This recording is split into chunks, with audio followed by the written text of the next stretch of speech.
improved his life-stealing ability. So long as he can hit people, he's really, he's golden. Yeah, I get 2d6 if I hit someone, hit points back. Now the question is, can you hit them though? That is the question. The answer last time was no.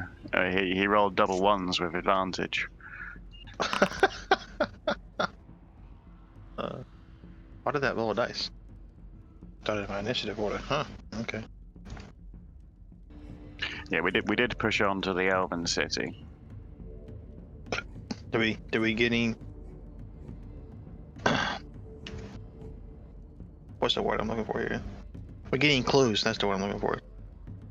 We did get a coin. We made sure we divvied it up. I think Dark made sure whoever wasn't here had coin and experience had a 2 there. Sheet that needed it. Yeah, you're not missing anything in your sheet. If you were getting XP, you would have it. If you got I think they split up the gold coins. You should have your gold coin added as well. Yeah, we split it relatively equally. I think we had 5 gold coins, so we kept 1 for the bank and gave everyone 1. Yeah, so everything's up to date on your sheet at least. But I mean, I don't know if you want to take it in turns trying to remember the details of what actually happened last week. Let's recourse the tales. Yeah. So we did actually catch up with the stolen wagon. They managed I saw to you guys recruit. reclaimed some of the stuff, right? That's it. We found some wines, a couple of cases of wines that had been left to the side that we stowed to be retrieved. We were able to come upon the wagon after they'd recruited a bunch of what's the name of my race? Thanians? Loxton. Thanian. Yeah. Yeah. So they had bull Thanians who were helping them out to move the gear. We did our best to scare off most of the Thanians and knock them out. But we did kill pretty much all of the elves. I can't remember if one actually managed to get away. My God, Yeah, one the got away. Yeah, Not the one commander, elf. though. We Commander gutted the died. commander. We did capture one as well, didn't we? Remember correctly. We brought him to the elves. Did we? I'm not sure that part. I knew we left one alive. Yeah. We found quite a large amount of silks and textiles, as well as ingots. And a very big treasure chest full of coins. And of course, we right. hired the Thanians to help bring it back. That's right. We pushed on until the Elven City itself. And there was one other thing between getting the stuff and going into the city that you bumped into. Do you remember what that was? We'd handled the Raptor pack in the previous session, hadn't we? Mm-hmm. Yeah. What did we encounter on the way there? We went on elf honor walking down there, which he let go, but we sort of took the gold off him. But he told us where things was, but I was traveling You did bump into the guy who had money and he was willing to give it up because he knew it wasn't really his. But that wasn't the thing. It was after he did the camp. It's a hooded figure putting out a little campfire. And when you tried to give chase, they ran off, disappeared, and they had it was a snakekin, wasn't it? That was eating an elf child. Yes, it had a baby elf Oh, that yeah. had been eaten. They'd hollowed out the carcass. What the fuck? I wasn't that bad. That'll be. In the way that you had got a rabbit or something, pulls all its guts out in order to eat it, you'd done that to the child. Yeah, so we'd returned the remains as best as respectfully as we could. I don't think we've yet admitted to anyone we've got the crown to try and sell it yet. Give it back, not sell it. We're trying to get a reward. Oh yeah. Careful how you word things. Yes, so you're at the elvish city of the Ekvandians, which is called Shirivada. And Sev was away to speak to someone after getting you into the city to try and find you lodgings and just sort out, what's happened and what you'd recovered, and just to see if you could get some sort of transport to take the other the stuff that you've got from the wagon back to the outpost as was originally intended. So he's away trying to get that sorted. You kind of get left to browse the market, and you couldn't do that previously because I hadn't updated it, but now the market should be updated if you can interact with it. Double click work to open it. Oh. It works! I actually think it just didn't work last time because it was kind of underneath the overlay and you couldn't interact with it. I think that's what it was. Yeah. Yeah, you can buy and sell stuff. Woo! So obviously you won't get paid for returning the goods until you get to return the goods, but you took your share of the silver coins that you had recovered, as well as the gold coins that you'd split that you'd taken off the elf on the road. So that accounts for the money that you have at the moment. So how come all those armor is giving me 0 AC bonus in the shop when you look at it? Oh, is it the... I think it's the modifier you look for. Like the Elven Scale Breastplate has got an AC Yes. of 2, but a modifier of 2. Yeah, So my AC says 0 with a modifier of 2. yeah, the mod, so it adds to your AC. It doesn't have a flat AC. Oh, okay, so it gives you a 2. Okay, that's how that works. Okay, that makes more sense. That's crap expensive over here. You will probably be able to tell from browsing that the elves are not giving you like the base price that they would give other elves, perhaps. Yes, it seems a little overpriced if you're asking me. Yeah, so you'll definitely be charged a premium for it as outsiders. But also, elvish goods are a little higher quality and they are a little more expensive anyway. Yeah, the Elven Longsword is quite nice, for instance. Yeah, I was thinking that myself. Things like the bow are like lighter than a regular bow, so there'll be less slots, which is a much bigger advantage in this game than most others. And the same applies to armors and stuff, I think. Well, I'm not he's buying anything. dexterity, isn't he? So, sorry? The bow uses dexterity for shooting, or is it still your strength, really? It's a dex weapon, yeah. Sorry, I missed that while I was talking to me. Dex. Yeah, both dex. I think if it's a ranged weapon, it'll use dex. Unless it's a throwing one. I think most of the throwing ones have finesse, so you can use either, right? I really like the look of the shield because it's only 1 slot instead of 2, the one I've got. Yep. Still 4 gold for it though. Well, I am your tank, you know, That's shifty looking around. Wasn't how much sell the line pelt for actually here? Yeah, I mean, you can sell it. You won't get as much for it as you would get back in Janish. I just hold on to it. If it's labelled as treasure, I think it will just give you the full amount, though.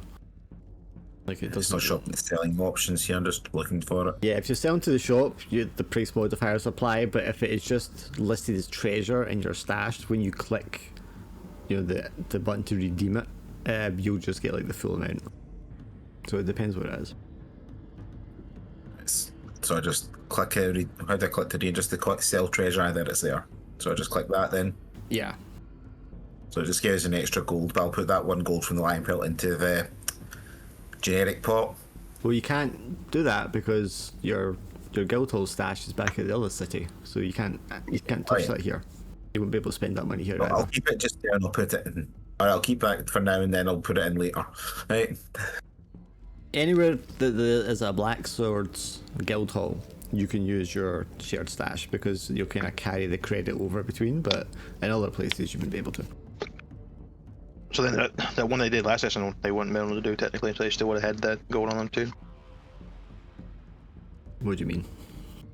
They said they got 5, so they split it up. They put 4 to each, 1 to each person. They said they put 1 in the stash, but they weren't at the city, right? They're in the middle of a jungle. So Yeah, but they it was a wanted- box of, or a treasure chest of silver coins, so they could split the silver equally. I mean, they got the Gotcha. gold coins, it was literally like 5 gold coins or whatever. 4 gold coins. Dodo over here with the more health than his max health. I think he put that information in wrong there. No, it's just not updated again. It doesn't pull from my character sheet for some reason. Yeah. It's just my demonic heritage taking root in the game. That's all. That's all. Yeah. See, now my max HP is 0. Don't know why it does this.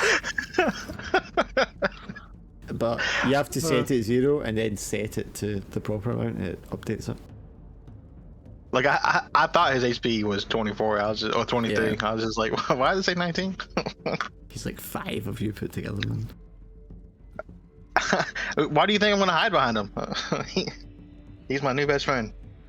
I was thinking it's worth buying anything just now, or just keep the money and No. get loot. I'm thinking about grabbing an elven spear just because it's lighter than a normal spear. I would Normal wait. Spear. So I would wait, right? I mean, to have this circlet we're trying to turn back. Maybe if we give it to them, they might give us better prices.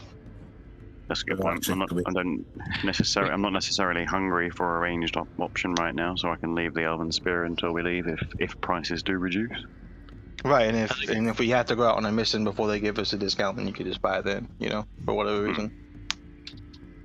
And So- we just buy what stuff we sort of need, really, like oil flasks, rations, and stuff like that before we head off anywhere, that type of thing.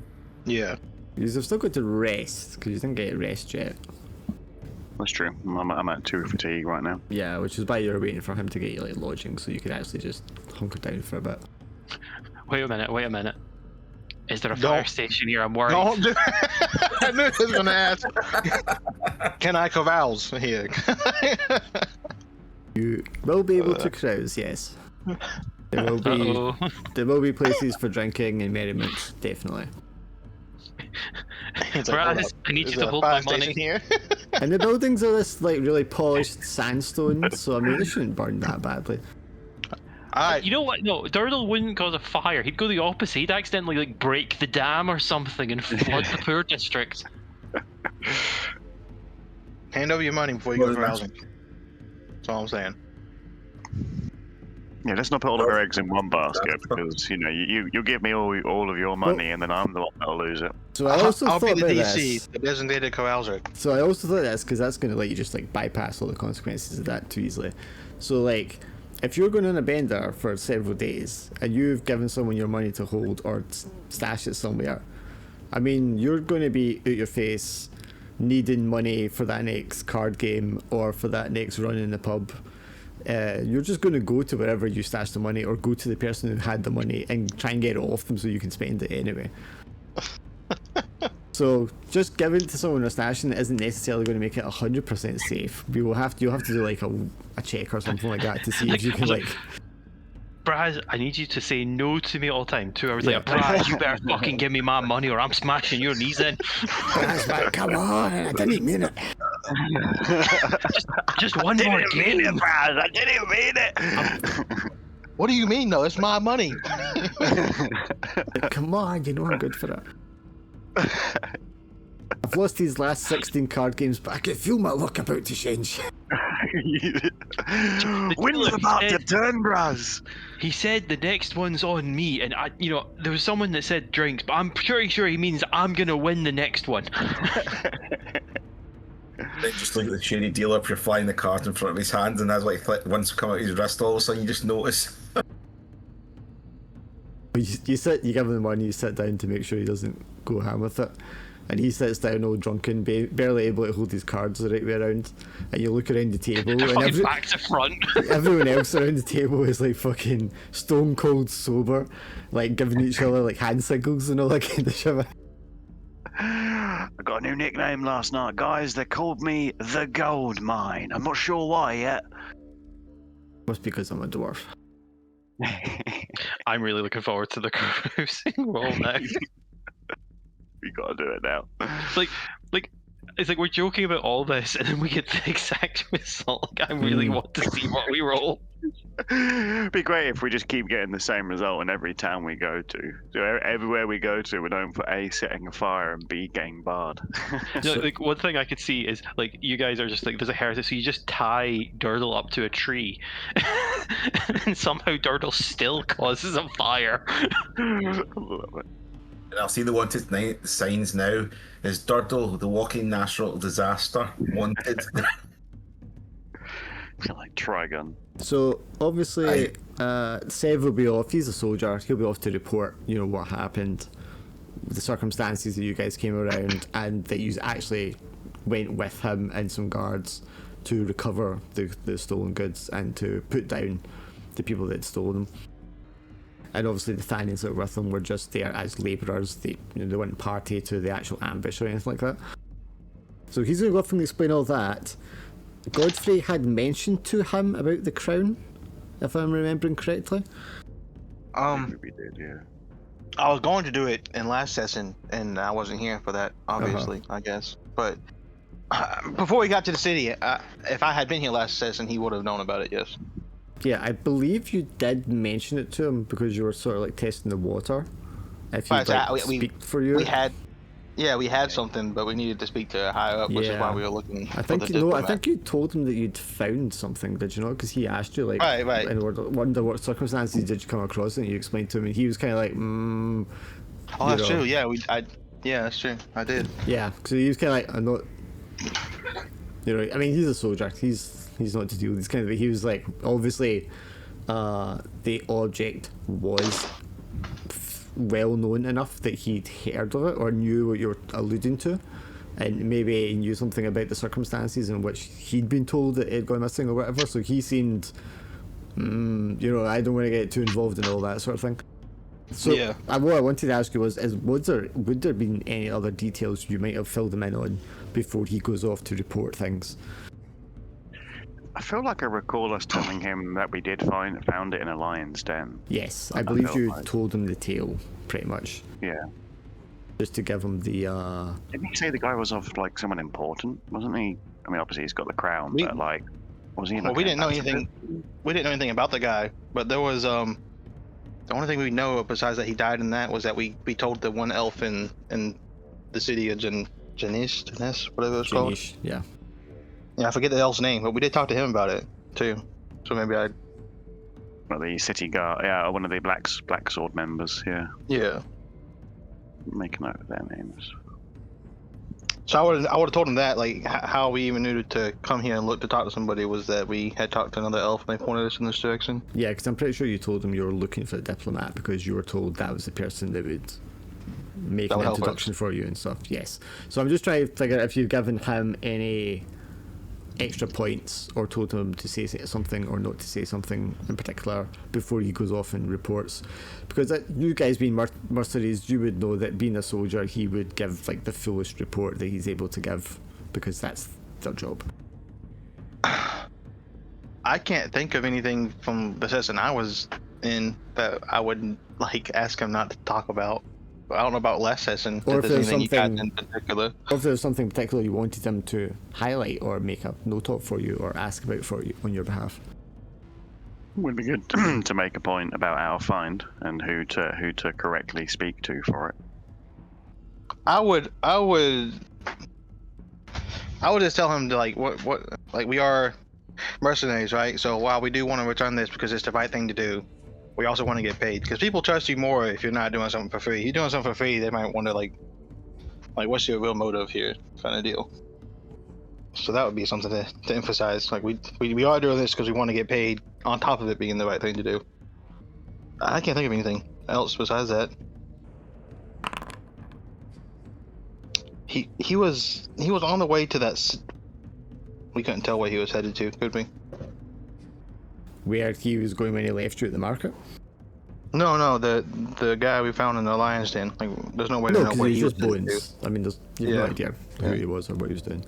If it was a he or she or whatever. So we mentioned the snake cult thingamajig? I'd say about it, saying that not far from it, because technically it was en route to a direction of that effect. Right. Well, it's just odd that on our way to deal with the snake cult, we found his remains, and then now in the Elven Forest, you guys ran into another snake thing eating an elven child, right? So that's kind of an odd coincidence, in my opinion.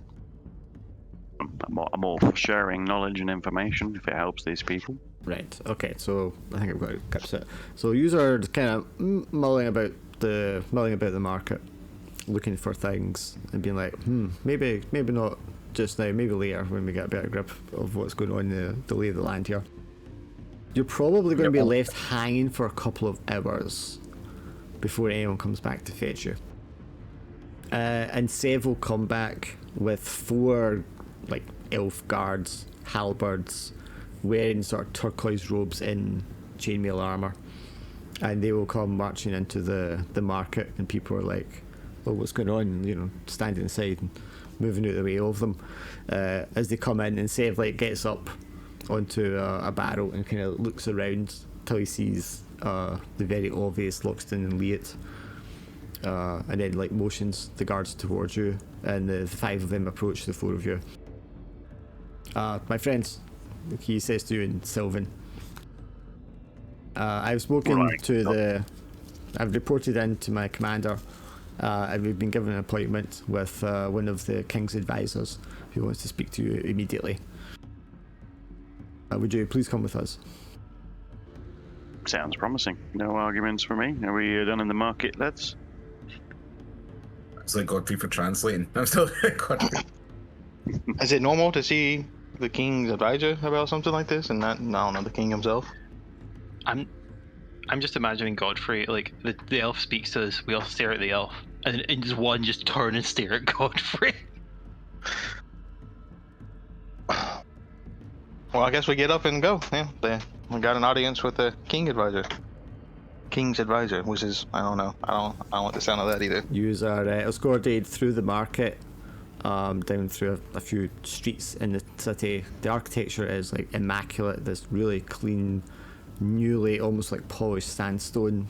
You know, the corners, the archways, all the rest of it is just like done to perfection.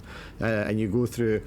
The whole city is like up against this sort of like plateau cliff face, and there's like a waterfall coming off one side of it, which hits all these sort of like windmills, not windmills, what are they called? Water mills, as it comes down. Water wheels? Yeah, water wheels, Aqueduct? water mills. And you go across there anyway, and you go across like a bridge across the river that it flows into.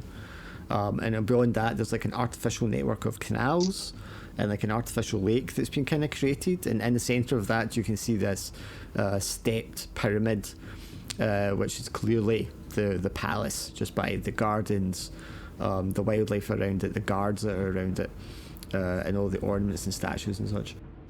And there is a man who doesn't look to be more than maybe like early 30s, quite well built, handsome, dark skinned, as all they are all around here. Slightly elvish years, and he has like the turquoise robes and like a headband with like gold embroidery on it. And he's standing at the first tier up on this pyramid at the doorway, with a guard on like either side of the stepway,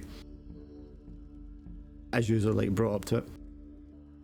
Sev walks up the stairs and then like gets on his knee to take and bows down. Advisor Otrin, I have brought the foreigners to you as requested. And they have he says this in like Sylvan for your benefit. The man answers in Elvish, and Sev gets up and like gives you a look, Godfrey, which is just kind of like not quite a wink, but you know, everything but the actual physical wink in the expression. Right. And then he like walks away down the stairs, and the man steps forward to you, Godfrey, and speaks to you in plain common tongue. Oh, nice. I am assuming, my friend, you're more comfortable to converse in your own language. I'm okay with either language, but the rest of the party would probably feel better if they could understand what we were saying. Of course, and he motions towards you all. I would want to make our visitors feel most comfortable. You have, after all, done us a great service. Please. Much appreciated. Of course, please, come with me. The guards will wait here. And the guards let you just like go into the building as you follow him. Takes you into like this grand hallway with all these like tapestries hanging down and these mosaics carved into the wall. As these like big green robes are just like kind of flowing behind them, but they never like drag or catch or scuff on the ground. They just kind of like flow over it like a half inch over the surface. Magic bullshit. And he takes you down this corridor as he's like explaining, you know, about the grandeurs of the palace. He says, yes, I'm sure the king will be most pleased to meet you later today, but he is of course busy at the moment, so you'll have to make do with me, I'm afraid. That's A-okay. I'm not even sure really what we have. You know, we've only heard pieces of from people. I was told you recovered the stolen goods from the caravan. Yes. I'm assuming you intend to return those goods to the Janeshi as was agreed upon originally. Right, that was the job we were hired for. We were told to find them if we could. We could keep a little bit of it. You know, anything we found that wasn't part of the transport, yada yada. Of course, perfectly reasonable. If you don't mind, I would like to ask you a few questions about those that you ran into, the thieves, the ambushers. He motions towards this fine wooden door, and as he motions towards it, it just kind of gently like breezes open, and you see this big expanse of, I don't want to call it an office, but it's like this very fancy looking room with like large openings where the windows are, and like all the window panes are like opened up to the forest beyond. Are there no guards in this place? He smiles. He's like, we are well protected. You don't need to worry. Please though, make yourselves comfortable. You can see there's like these massive like cushions, and there's like very comfortable chairs like scattered around. It's a very kind of relaxed sort of atmosphere. It's not formal like the way like a king's advisor, royal advisor's office might be like in one of the cities you're used to. He walks over to like it looks like a woven chair. Like it looks very basic, but very finely done, and just like takes a seat in it and crosses his legs. Please make yourselves comfortable. Sit down gratefully, being a little bit exhausted.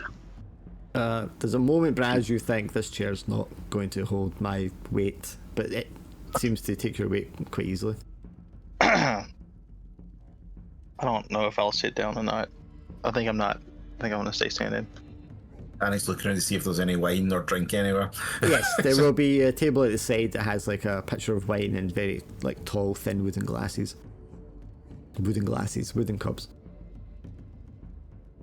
Yeah, Tarek just takes the picture because he can't hold the golden glasses. They're too tight, too tiny. Yeah, it's one of those like tall, long-necked pictures.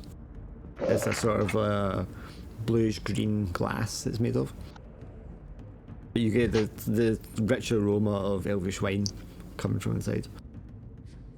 Ah yes, help yourself. If any of you would like a drink, we also have some fruits you're welcome to take. And there's like big plate of like forest fruits laid out next to the pictures of wine. So you were hired to recover this caravan. Did the Janeshi know that it had been ambushed? They just knew it was late. They hadn't checked in on time. I see. How very efficient of them. And At least that was the story we were given. oh, you don't think they were being honest with you? I'm just a paranoid man. That's all. Yes, you look a little ill at ease. I'm not sure what I could do to assuage that anxiety. Probably nothing. Unless you show me where the guards are hiding. Because I feel like there's some in here and I just can't see them. Well, I mean, you're Raz will not, do like a shushing mode. You're not- As if he's being rude. completely incorrect, my friend. There is a watcher in the room with us, but it is a magical entity. A magical entity? Yes, if there were to be an act of violence or something causing my distress to myself in the room, it would alert the guards. How handy. I guess you would do a magical entity over a spell because it's like less likely to be tampered with or something?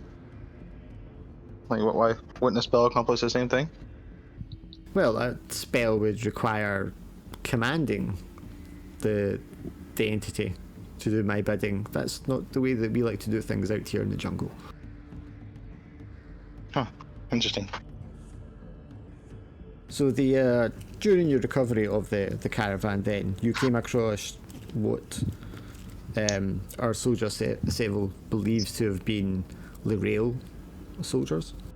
They were at least wearing the garments. Didn't we? Yeah, man. Didn't someone keep one of the feathers or something? The head feathers. Yeah, we took one in for sort of evidence to show that what was happening.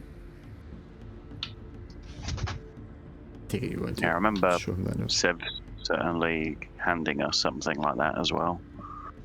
Well, I was wondering, like, yeah, do we have any of the gear that we could show him to, like, these people we Yeah. found were wearing this? I think- Because I don't know what a Lorel soldier is. Like, I'm not from this Yeah, area, so. you did the same thing when you're the other soldiers. You took an emblem of one of their uniforms, so I would assume if you'd have been there, Godfrey, you would have done something similar this time as well. Yeah, so I would show them. I guess I'd show them that. Like, they were wearing this. I don't know if this is who you're talking about or not. Yeah, so he takes it Not and being he's like, from this area. well, the design does seem to be of Elvish, and he like just like waves one hand over it once and then twice. Yes, this does indeed belong to one of the Lorel. How upsetting. I'm not sure. I don't think Sev. Go ahead. You just going to set that to the side for a second. Yeah, Sev didn't really tell us, what was up with the Lorel people. Like, he mentioned the name, so I'm assuming this is who they were. Yes, we are at the moment involved in a conflict with another Elvish tribe in the forest. Unfortunately, it's a rather sad state of affairs. It's not been going on for all too long, but the violence, the level of conflict has escalated dramatically in the last 2 months. Is it over territory or something? Leans back in his Resources? chair, he like folds his hands together to the side. Well, there's been a number of reasons. We have the same kind of issues that many kingdoms have, neighbours alongside each other, regards to territorial disputes and economic reasons. But no, the inciting incident, if you will, of our recent conflict has to do with our benevolent king, and more so with his betrothed. You see, the king had originally been betrothed to a princess from Lorel, but he fell in love with a peasant woman from the swamps to the south, and was quite adamant that he would not be taking up the pre-arranged marriage that was due. He picked love over his country, basically. Well, he was. I would say he's. How would you say? He's on the fence about the whole thing. Obviously, because this was. He didn't want to put people's lives at risk over such a personal choice. However, that choice was made for him when the crown was stolen. Because without the crown, of course, we cannot crown the queen, and therefore the marriage has been delayed indefinitely, as per our traditions. And unfortunately, the task has fallen to me to be the one to remind the king of these traditions and enforce them as such, because if it were not for our rules and our practices, we are no better than the beasts in the jungle. Why not just make a new crown? Why does it have to be the same one? Well, the exact origins of our relics are sort of shrouded in legend, but suffice to say that it's an extremely valuable piece, and the craftsmanship of it is quite exquisite and cannot be compared to anything more contemporary. But at the end of the day, it's just a headpiece, right? To say who's queen or who's king. So if you needed to marry someone, why not just make a new one? Like quietly takes a deep breath to himself before he responds. You could reduce it to that, and I'm not at all surprised that a human would tend to do so. You are quite pragmatic in that way, I suppose. But no, the craftsmanship that's gone into this relic, it has a great meaning for our people and for our culture. So it's irreplaceable in that respect. Pragmatic. I was just, I guess that would be what it was being, pragmatic. He like twiddles his fingers for a second. So, are we going to discuss that you are in or know of who is in possession of this relic? I was trying to give my companions time to speak up if they so wish to, but we can, yeah. Max just drinking still. Yeah, I imagine they're paying like no heed to the conversation at all. Another dried papaya going into Braz's mouth. One's drinking, one's probably smoking stimulants. Turtle's like, I don't even know what Turtle's doing.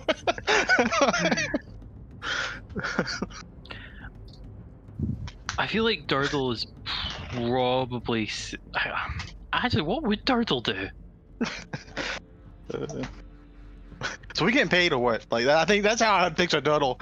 Like all this chit chat. You're like, so we getting paid or what? Like the whole time you're having. I want. Sorry.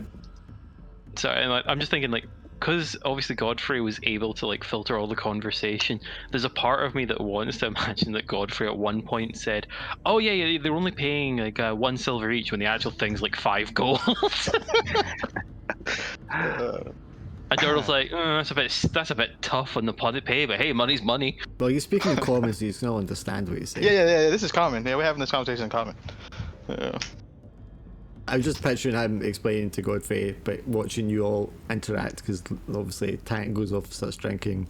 Durdle's just like walking around, pulling on things and moving things around, poking the walls. So this architecture is very fragile. Easily inflammable. Tut tut tut. What Be you, careful with Braz? those new constructors. I think Braz kind of looks like a bit like an open book, and he's just expectantly waiting for Godfrey to mention that we have the crown. I was quite enjoying the run around we were doing actually. Like he knows we have it. I know he knows we have it, but neither one of us were talking about it. That was kind of funny to me. Well, he's a diplomat. He's been polite, giving you the chance to like come forward with the information, but he already knows. Yes. Yeah.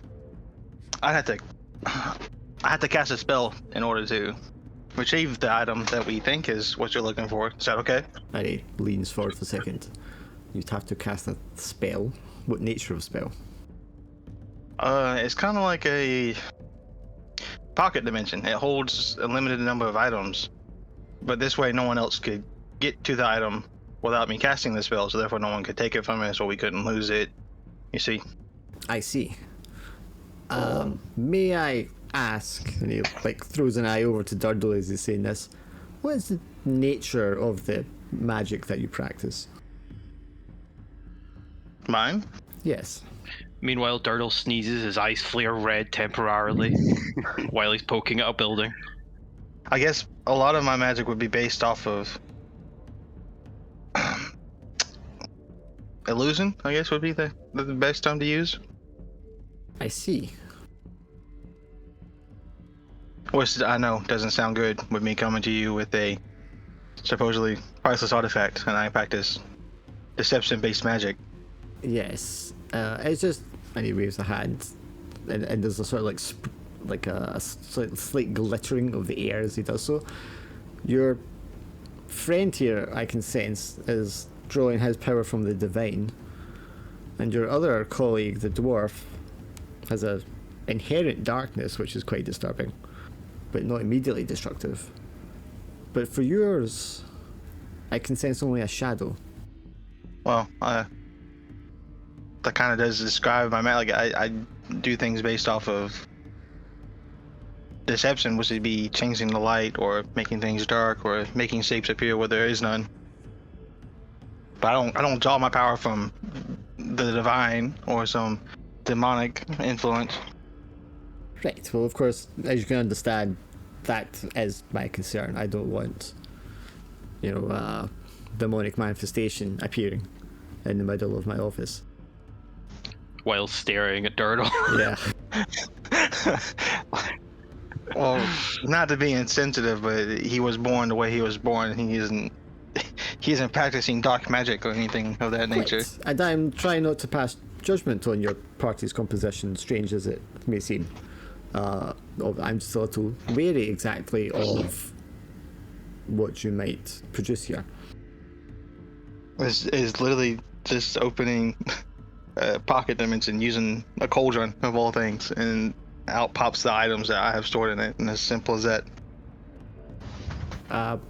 Okay. That's We not- could sure. go to a more secure place if you feel better that way. I don't mind. No, well, we already are in the secure place. That's why we're meeting here. Oh yeah, with the watcher, but with the no guards.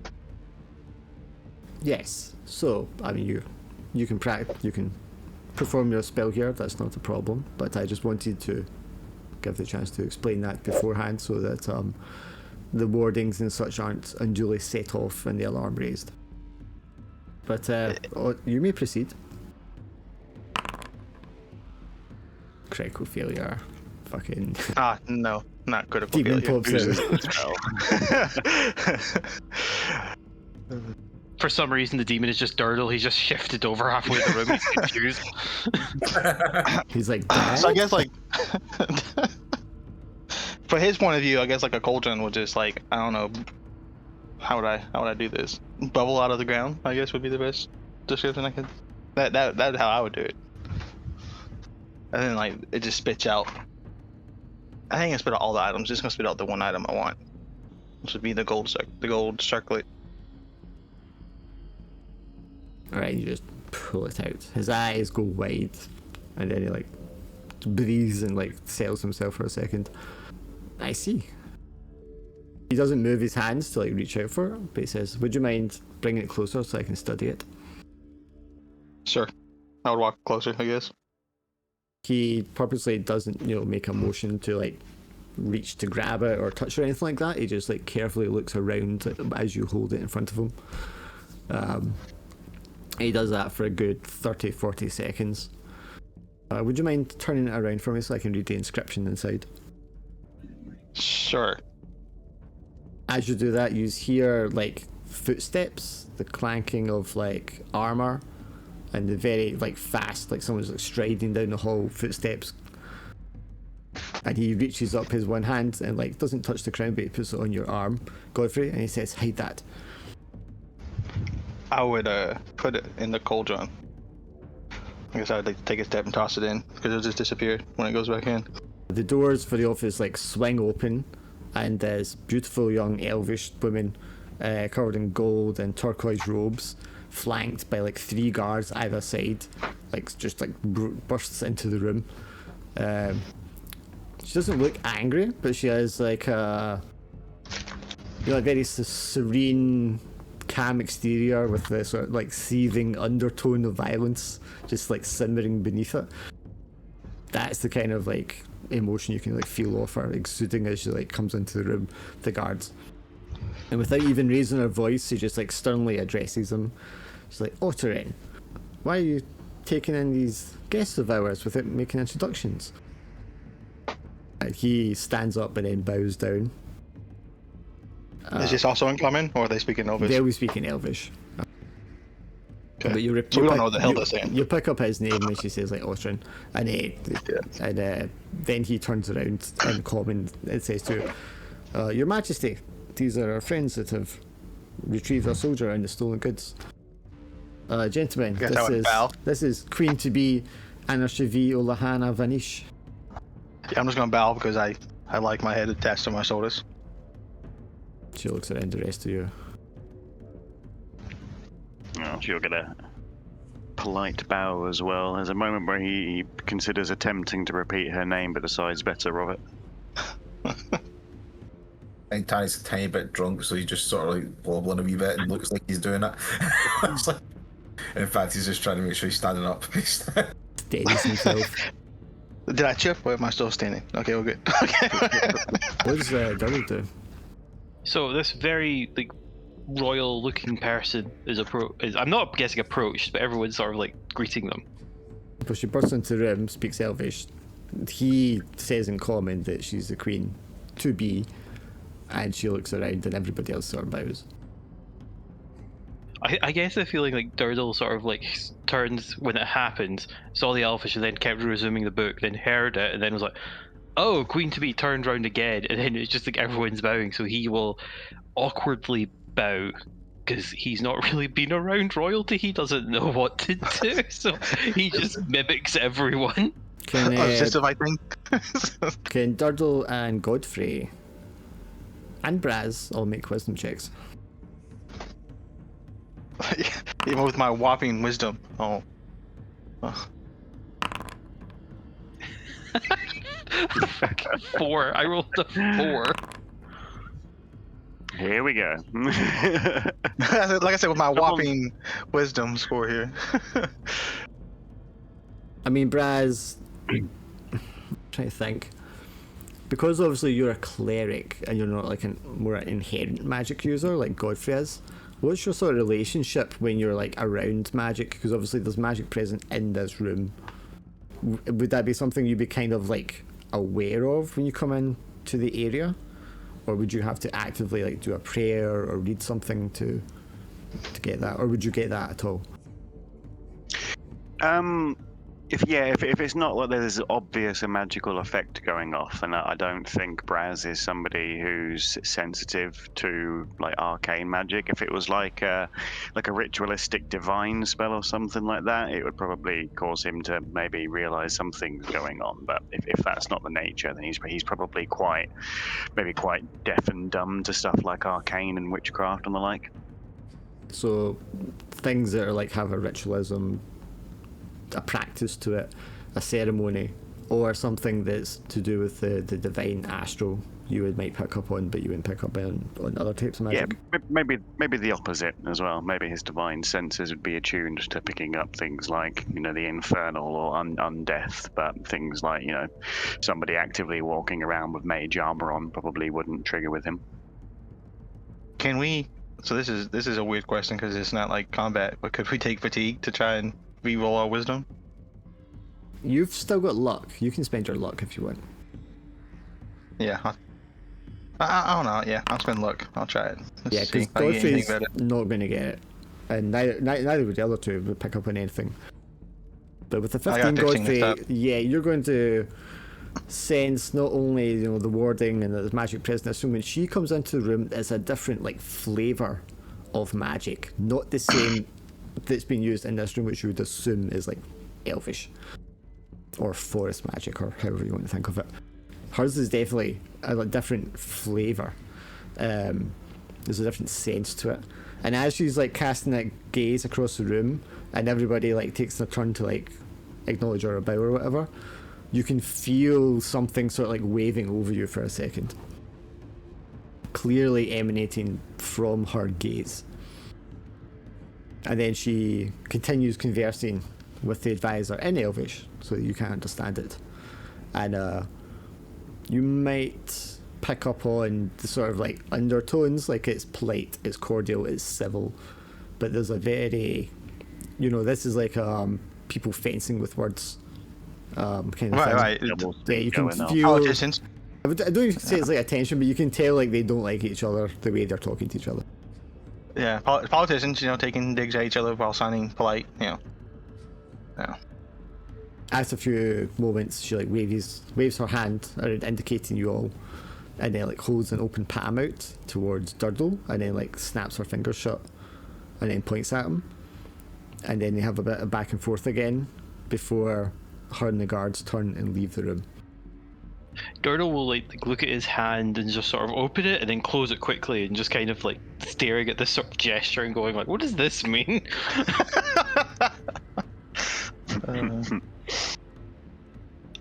Ultron leaves a few seconds before he walks over to the doors and like waves his hand so that they close. And then he speaks in like a lower tone to you when he speaks again. I'm afraid our lady is not happy with your friend's presence in the palace. We will need to arrange to meet again somewhere else, I think. Please, let's not share any details of our meeting today, perhaps. Can I depend on your confidence? Sir. Yeah, well, What was with? I know. What was with her? Like, why was he? The good lady has her own way of doing things here in the palace, which doesn't really follow protocol or tradition. I mean, she is the daughter of a swamp trawler, after all. I'm sorry. That was the peasant woman, and not the princess. Yes, well, she is the queen in waiting at the moment. And she is not shy about waving that power around. Yeah, she seemed kind of high and mighty for someone not born in nobility. I'm very used to it. Yes, well, she is who she is at the moment, and that's all that can be said about it. But And for the what time, about her magic? her magic? Yeah, I could feel it when she came in. Yeah, like visibly, like recoils his head a bit. You sense that from her? I sensed something. Why it felt like it was, I don't know, judging me or assessing me. Interesting. Would that be the right word? Huh. You may be even more useful than I thought, my friend. But come, we must get your colleague here out of the building before she decides to have his head on a pike. Dartle? That's a lot harder than it looks, actually. Well, you'd be surprised how sharp an elvish blade can be. But come, you're like, he just like lifts his hand up, and the door opens, and like a young man enters and walks in, and they say something back and forth, elvish for a second. My attendant here will find you somewhere to stay in town. If you follow him, he will take you back to the marketplace, and your friend Seville is waiting outside. I'll send a message when we can meet again, if that will suit you. Oh, finally, somebody normal. Be right back. You know, I'm gonna reward you this civil too. We were supposed to get paid and leave. Now he's dragging us into some kind of political conflict. Before you go, Elchin's like, do you have enough finances to tide you over here while you're here staying in the city? I guess that depends on how long we'll be here for. With circumstances being what they are. I'll arrange for some payment, some compensation to be sent to your chambers when you're fitted. That'll be much appreciated. On the way by, Tarek's like slightly drunk in this. He's just going. He's trying to whisper to Braz quietly. Saying, "Did that wee elf lady look similar to that woman we seen in the swamp?" Did that? Oh my Jesus! Was it just me, or did she look like a snake? You mean out of character, the woman that offered training to Godfrey? Yeah. That was an old lady, wasn't it?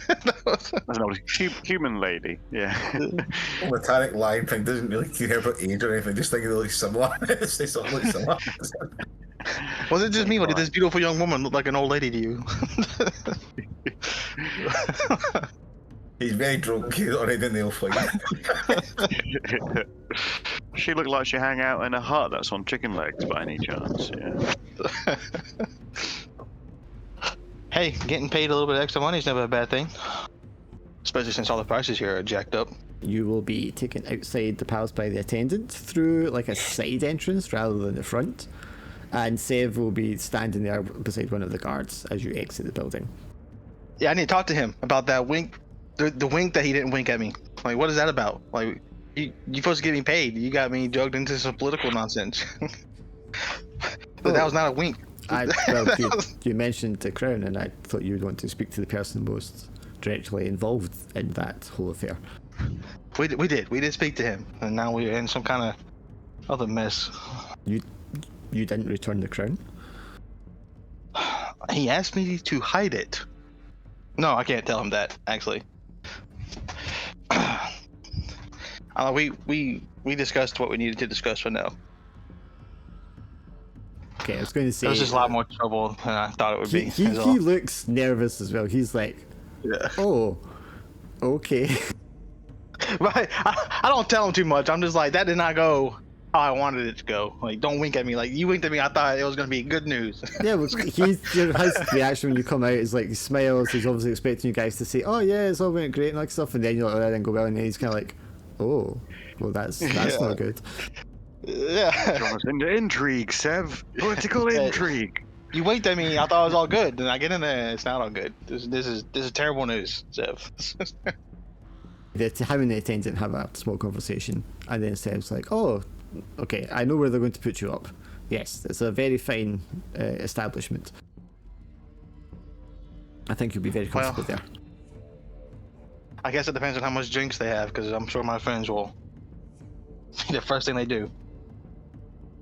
Besides Tannic, he's already started. He'll probably just continue. I'm not sure yet. He's still holding on to one of the glass bottles he took out the room, not realising it.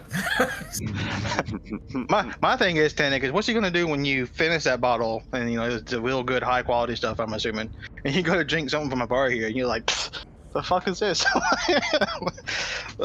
This is not the wine I was drinking earlier. What the hell? He'll be chasing that dragon the rest of his life.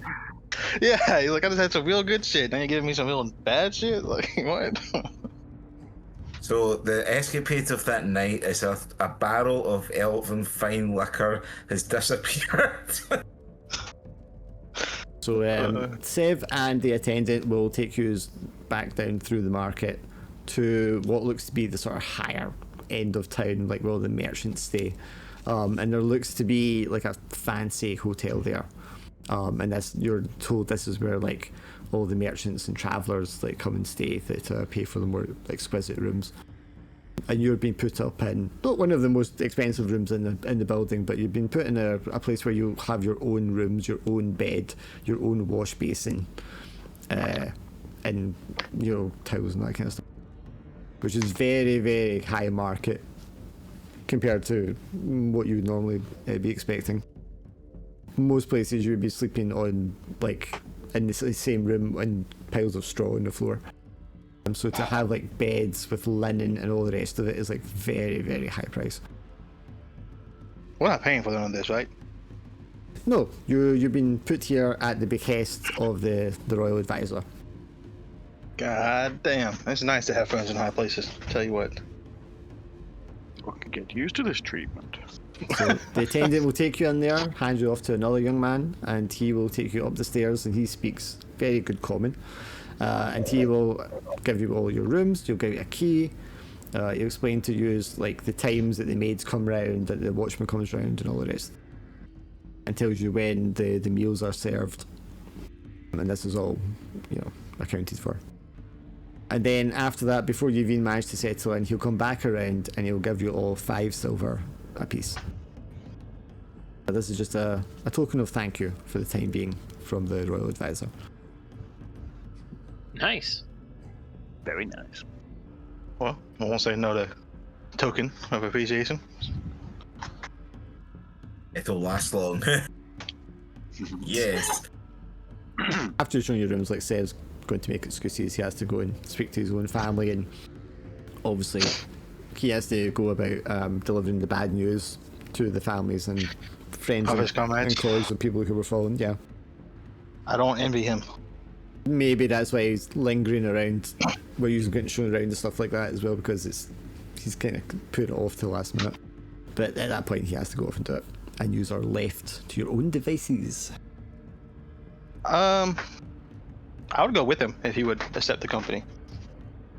I think and it doesn't have to be a story or anything, but like if he didn't want to be alone, I would offer to go with him.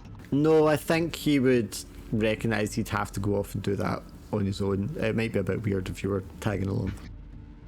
Yeah, the good glowing red-eyed demon guy alongside him. Your husband isn't coming home. I'm not glowing red-eyed demon. I'm just a human. No, you're just a totally normal human with a big bent witch's hat. Witch hat. And a crow with a massive witch's hat as well. Yeah, but I wouldn't stand next to the door when he's like, "Oh, I'm sorry." I'd like wait outside around the corner or something when he got done.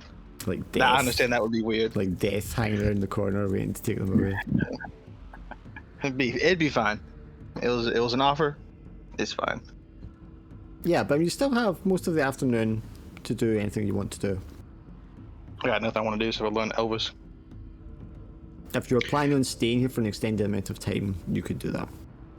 Because obviously, language lessons aren't something you just pick up in a day. Yeah. I don't know how long we'll be here. That's the problem. Might condense down some of my coinage. Durdle tries to learn Elvish, has crying children nearby, just thinks the wrong thing. As far as I can tell, screaming and crying is a way of saying hello. They all greeted me the same way. People are so nice. Yeah, so what do you want to do? Or if you want to talk in character about what you've discovered, you may want to do that. I'm sure what to do it. We got those silver daggers, remember, from somebody? One of them was from the merchant guy we were supposed to originally coordinate to. I don't know if we can use one of them as like to speak or bargain with like one of the merchants or something. I'm going to make a folder in the journal. You should be able. You have a notes part on your sheet as well. You should, if you can remember things, you need to start writing things down. Yeah.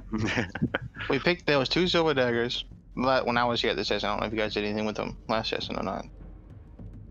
Got one Yeah, off them, I think. You've got the other one, Braz?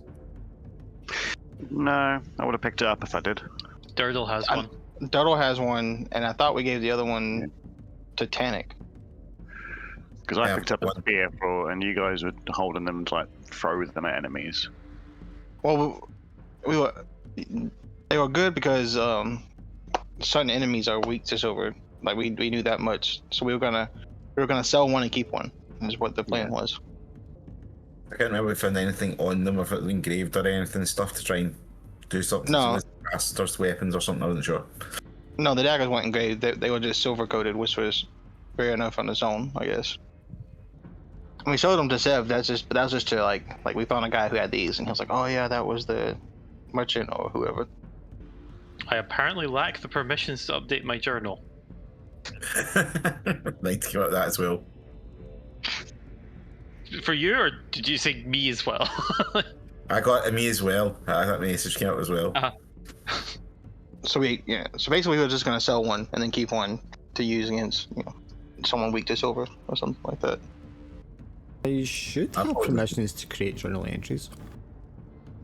I was able to put notes on my own. I put notes about the lady in the woods we met who was willing to teach me magic at one point. I had no idea how to find her though. That's the problem. Okay, apparently I could write in the notes thing, so I don't know why the error came up. I wasn't doing anything, I just looked at the screen, it just said Griffin cannot edit journal. I'm like, okay, I wasn't looking in the journal. Oh, she said something about she could call upon her to teach you and somehow she'd be able to communicate. I don't remember. Or she gave you something, was it not? She didn't give me anything. She just it was basically I'll find you when you're ready. Like when you want to learn, I'll find. Like basically what it came down to is what it sounded like. So I'm assuming I just have to take downtime one of our downtime sessions and be like, I want to go learn, and that'll probably be my downtime stuff. If I had to guess. Well, I kind of want to investigate fatigue, but I'm literally one experience point away from leveling up. So I'm thinking that the debauchery night works quite well for this, ironically. Well, I think we need a rest. Some of it, well, you guys need a rest for fatigue. Yeah, I do. Both fatigue and a bit of damage. Ooh, I'm getting permission notes. Well, when you're Why did I get that? when you rest tonight at the hotel, that's when you can recover your fatigue and stuff. I mean, you could do it now, but then you're going to wake up in the middle of the night, so probably not what you want to do.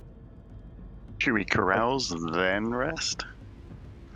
No, because it could be a multi-day carouse, and we might not want to be. We might want to be ready in case they come talk to us tomorrow or something. I have nothing to do though. Like I'm not gonna go shopping because it's just too expensive. I guess I could just walk around town and take notes, but Some of them are going to speak common as well. Not everybody will hear, probably. yeah. Yeah, because one gold coin is a full night and day of revelry. Whereas if we did 3 silver, it would be a worthy night of drinking and dancing. Okay, you should all have a journal page that you should have access to now to write on, as well as the notes part in your sheet. Could try and talk to those people that we can find that do speak common. See what the public opinion is on the king and the queen to be. In this part of town, in the cafes and the taverns, the bars, the hotel, most people will be bilingual. There will be other humans in the hotel and the bars and stuff as well, just not as many of them as there are elves. I've taken to writing in my journal in character. Dear diary. He literally starts Dear Journal. Dear journal. Oh Jesus. Love it. Yeah, I wouldn't mind liking to find someone who we could identify as local from a distance and chat them up, see what the local vibe is on their, promised queen to be. So would that be here in this hotel, which would obviously be people who... This would be people from out of town staying here. You could go to like a bar or something nearby and that would be like locals. But being in this end of town is going to be higher class people with money. It depends what type of person you want to speak to. I was thinking about more the staff at the place we're staying. Maybe like if the hotel's got a dedicated bar, speak to the bartender of the hotel. But I don't want to go too far afield and run the risk of upsetting people and be away from our group. Sure, that'd be a problem. When you sit down, first thing the bartenders say to you is, we don't get many Thanians coming into the city these days. No, not enough backbreaking labour available for them. Without even like clicking that might be a joke, he just like mutters. He's like, well, that might be a reason why. What is the local job market looking like for out of towners? Well, with the war happening, of course, there's plenty of work to get done. Mining, smithing, crafting, or soldiery. And of course, an army marches on its stomach, so the hunters and the butchers have plenty of work to do. Outsiders not usually known for wanting to get involved with conflicts of another kingdom unless there is money to be made. What's your take on the conflict? Looks around to make sure there's no one too close to him listening. Well, I really fail to see why we are at war with our brothers and sisters. There are other dangers in the world that we should be paying more attention to. But the king is being affronted, the kingdom insulted, so I can understand where it's came from. I mean, they had the gall to break into the royal chambers and steal the crown. That's not an insult you perform to your neighbours. It's not one a king should weather either. Precisely. He would be seen weak, and as a new king, a young one at that, he can't afford in his position. And I think most of us completely understand that. And we would want him to stand up for his kingdom, for our traditions and our ways. And so I think Braz will lean forward and just double down and say that the reason for the conflict is because something was stolen from the new king. Well, I mean, there are obviously many reasons that go into these tipping points, but yes, the king was expecting to marry his chosen bride, not the one that he was supposed to choose, but before the ceremony could happen, the Lorel, obviously enraged at the dismissal of their princess, sought to disrupt the king's ceremony and steal the crown out from under them. And in doing so, robbing us of our heritage for thousands of years. Braz will make a show of wincing at that and will say it's dark work robbing the nobles of their one true love. Yes, well, I can't imagine a king has much say in many things that he would like to do with his life. He is in service to his people. I think the least we could do is afford him the privilege of choosing the one that he is in love with, no matter how lowly her birth may be. Oh, well said. Braz will raise up a drink that the men surely poured him by this point to cheers him. So you're a sword for hire, I would take it. That's right. Running a wagon bound for Jadesh this time around. I haven't quite pinpointed when we'll be leaving the city as of yet, though. Ah, yes. So, is this part of the arrangement with the Ferenth? Will they be sending soldiers to aid us? Did we find anything out about that? In relation to the supplies being provided, were they going to provide soldiers for that? Well, No. want the elves sending stuff to Janesh to sell? Like that's what this was about, technically. So Yeah, I think Braz will make an excuse that he's not in the know in relation to that. He's just guarding some provisions for the city. I see. And what's, if you mind me asking, what's Athanian doing working for the Varenth anyway? Were they not instrumental in the dissembling of your people? Oh, I don't work for Varenth. I work for the Black Swords Company. We do operate out of Varenth, and they've treated me very well. Ah, so you truly are a sellsword in that case. So Braz will chuckle at that. What the rest of you doing with your time? I would like to learn more about. He says he was like a swamp troll's daughter or something like that. Swamp trollers. Swamp trawler. Yes. Do you want to ask? Do you want to go somewhere and ask someone what a swamp trawler is? I want to learn about the swamp lands that they have, like any things people talking about it, right? Because if she's from there, then obviously it's going to be. Some people might be talking about it, so I'll just be like listening. I guess would be the thing. So Asking questions and listening to what they say. listening in for someone that seems approachable on the subject, and then interjecting yourself in a conversation.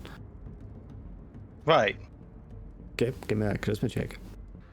Abilities. A little bit of social Charisma. skill to just slide in there as an outsider. That's enough, yeah. Sure. I'm assuming you wouldn't be in the hotel then. You would have to go somewhere else. Yeah, I would have went. I would think a market district, like the busy market street, would have been the best place to go. Okay, Something like that. yeah. So not somewhere down like the low end of town, but somewhere just like where normal folk are doing their stuff and hanging out. Sure. Yeah, a lot of the eating places and drinking places have a lot like big outdoor areas because obviously it's like hot and humid in the jungle. They might just have like finely woven leaves and basketry, kind of like as the coverings in case it should rain, but it's like light enough that it doesn't like keep it too warm. And you'll overhear like people talking about the royals, about the wedding that has been put off indefinitely, and like the whole city's in this mix of wanting to be joyful but also fearful because of the war, and starting to feel the pinch, not as much as the other war that you were kind of next to, where everybody's had years of it and it's draining, but just now it's starting to like hit home the reality of it because it's getting months into it, and it's starting to kind of like reach into people's daily lives. And they are discussing, how valid it is that this is all happening just because of basically somebody not marrying who other people wanted them to marry. And that's the kind of grounds where you get to kind of enter into the conversation. So what would you like to ask? I guess I would steer the conversation towards the type of person they think she is, the peasant woman that's going to be queen. They both... Okay, one of them thinks... So, and I guess my angle would be like, wouldn't it be better for a king to marry a nobility? over a Yes, peasant? and I think Like, there's split, because that's what they're having this conversation about, because one of them is Yeah. kind of like, he should do his duty and just marry the person he's supposed to marry. He's a royal. They're supposed to marry other royals. That's just how it is. And Yeah. to do anything else is ridiculous, and especially starting a war over it. And then the other person's like, but it's love, and you're supposed to follow your heart. And if you fell in love with someone who's lower, then that's beautiful, and that should be pursued. And if that means we need to change some rules to accommodate that, that's what we should do. And that's the kind of two positions they have when you come into it. Right, and then I guess that my interjection would be like, well, what kind of woman must he be to? So one side of it is it's- saying basically she is like a gold digger. Of course she's like using her beauty to trying to get in there and assume power and wealth and all the rest of it, and she doesn't deserve it just because she's pretty. And then the other person is like, that's like the lowest of the low. The swamp trawlers are people who literally dredge the swamp for like remains and leftovers. They're the scavengers, the vultures of the society, doing a job that nobody else wants to do. And she's risen from that at the bottom to the very top, and that's like a beautiful tale of aspiration. Who she might be as a person does not seem to come into either of their viewpoints whatsoever. Because Right, but I actually got an idea from that though. Yeah. That was actually helpful to me. But yeah, they're obviously very much filling in what type of person they think she is based on the circumstances. Right. Okay. Suspicious. Suspicious? Is that what you said? And the other thing you wanted to ask was about the actual swamps itself, right?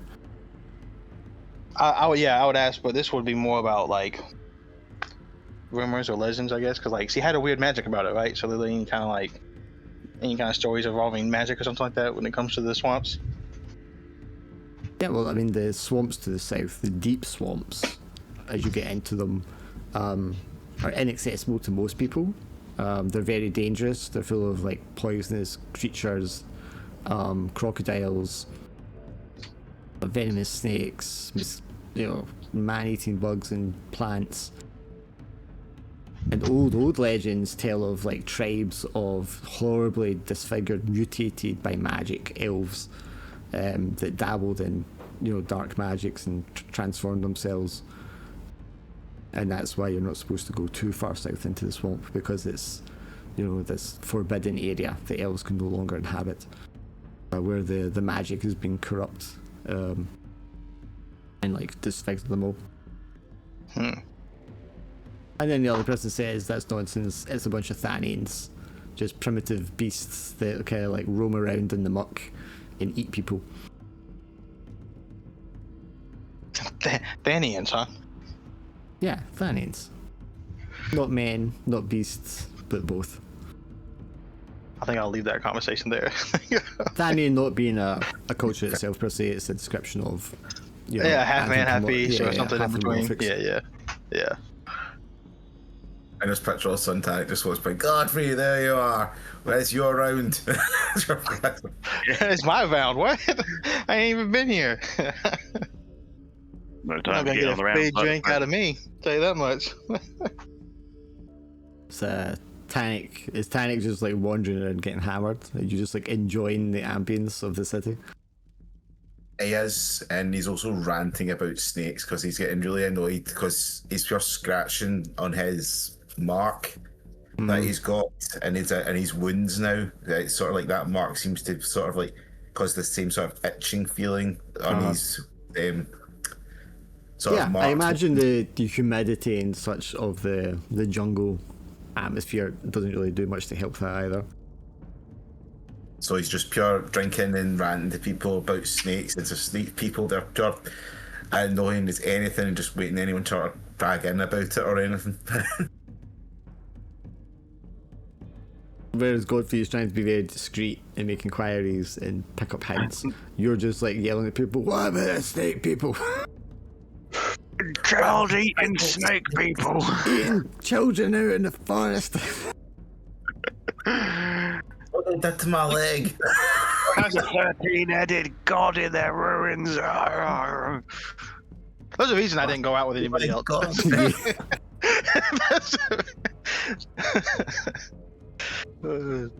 Okay, so first of all, Tanic, that also sounds like you are automatically going to be into some kind of carousing. Yeah. Okay, we'll put a marker on that for the moment. Durdle, what do you want to do with the other part of the day you've got? I really like the idea of going drinking with Tanic. That actually sounds like it'd be so much fun. Also the worst idea possible. Great. Okay. So now there's two of them out there. One of them was, snake people eating children, and then you got the little demonic dwarf guy like, fuck those snake people eating children. Who looks like he would eat children. Yeah. Yeah, he looks like he would be the one eating children. Who has made children cry apparently already. I cut around the person's just said something nice about them and says, oi, I think you sound like one of those snake people. Okay, let's make it easier. Let's go, both of you spend 3 silver. Okay. And then you make a D8 roll? Yeah, a D8. Oh, turtle. What pointer? Nah, you're fine. You go out drinking, and next thing you know, Dardle, you wake up blearily in your bed. You get 2 XP.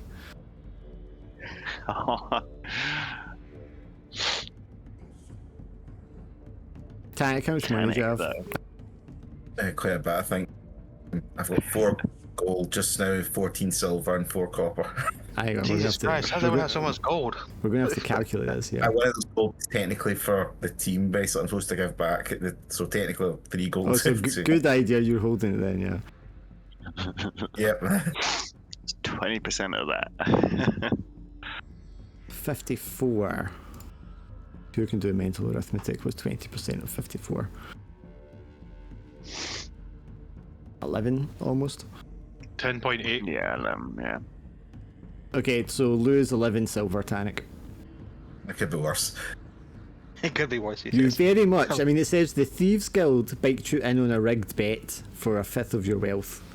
So that very much does work down to basically you go in for a card game, you're like hammered, and everyone else is like card sharks, throwing each other hand signals and swapping cards, and you're too drunk to like even notice, and they basically take you for 11 silver.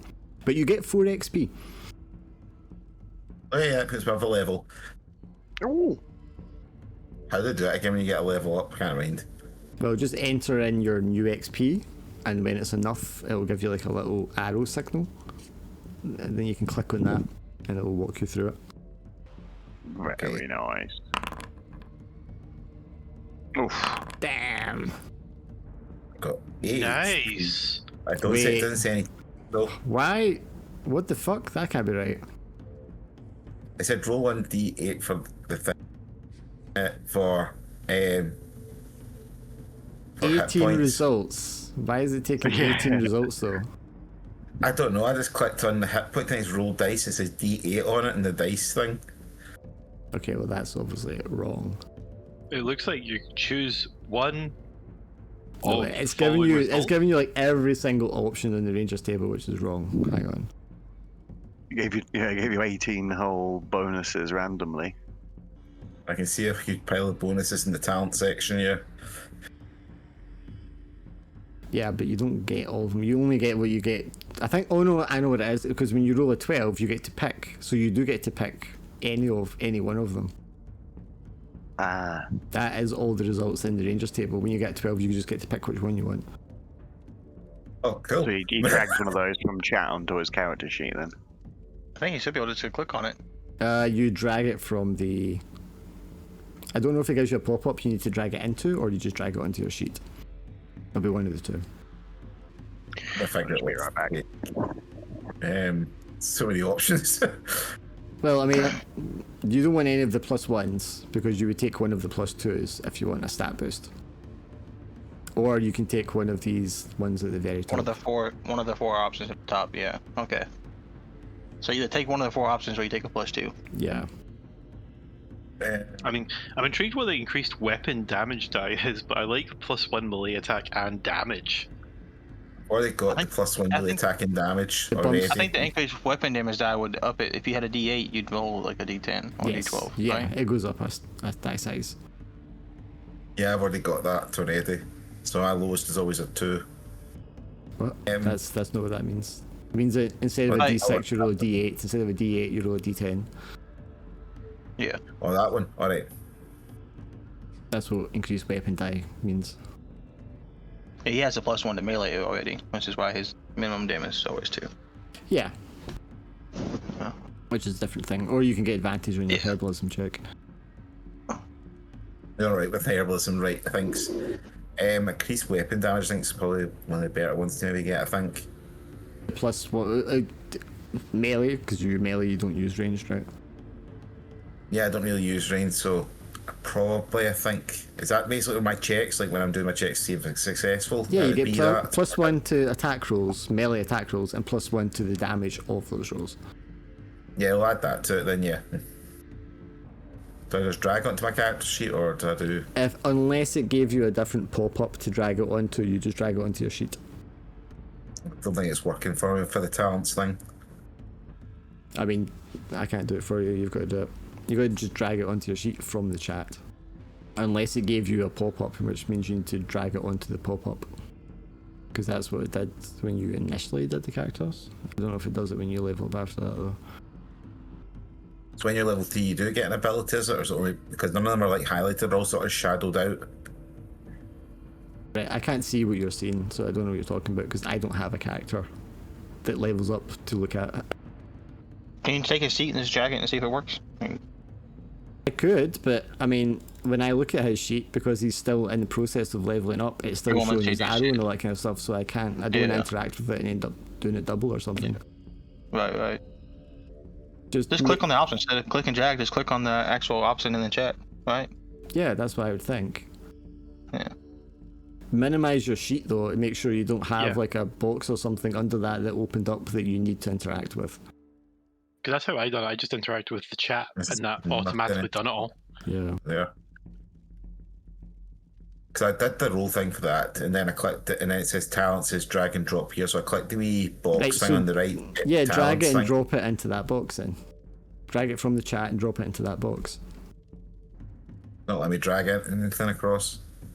I mean, if you grab it in the chat window, you can drag it across, because I could do it right now. Yeah, the text of the orange text in the chat Yeah. chat window. Oh, that one, right? So I'm looking at the wrong bit. That's why. Reach through the screen and slap you across the face. There's an error somewhere between the keyboard and the seat. Picnic. Problem in share, not on computer. There we go. What'd you go for? I took the melee and attack and damage. Ooh. So I've got that doubled up basically. So my attacks are even more powerful. And fractionally more likely to hit. Your base damage is going to be 3. What does the increased weapon damage die do? Like I said, if you're normally rolling a d6 for your weapons damage, you'll be instead rolling a d8, That's nice. etc. So the glaive would go up to like a D12. Is it Yeah. a glaive a D10? Yeah.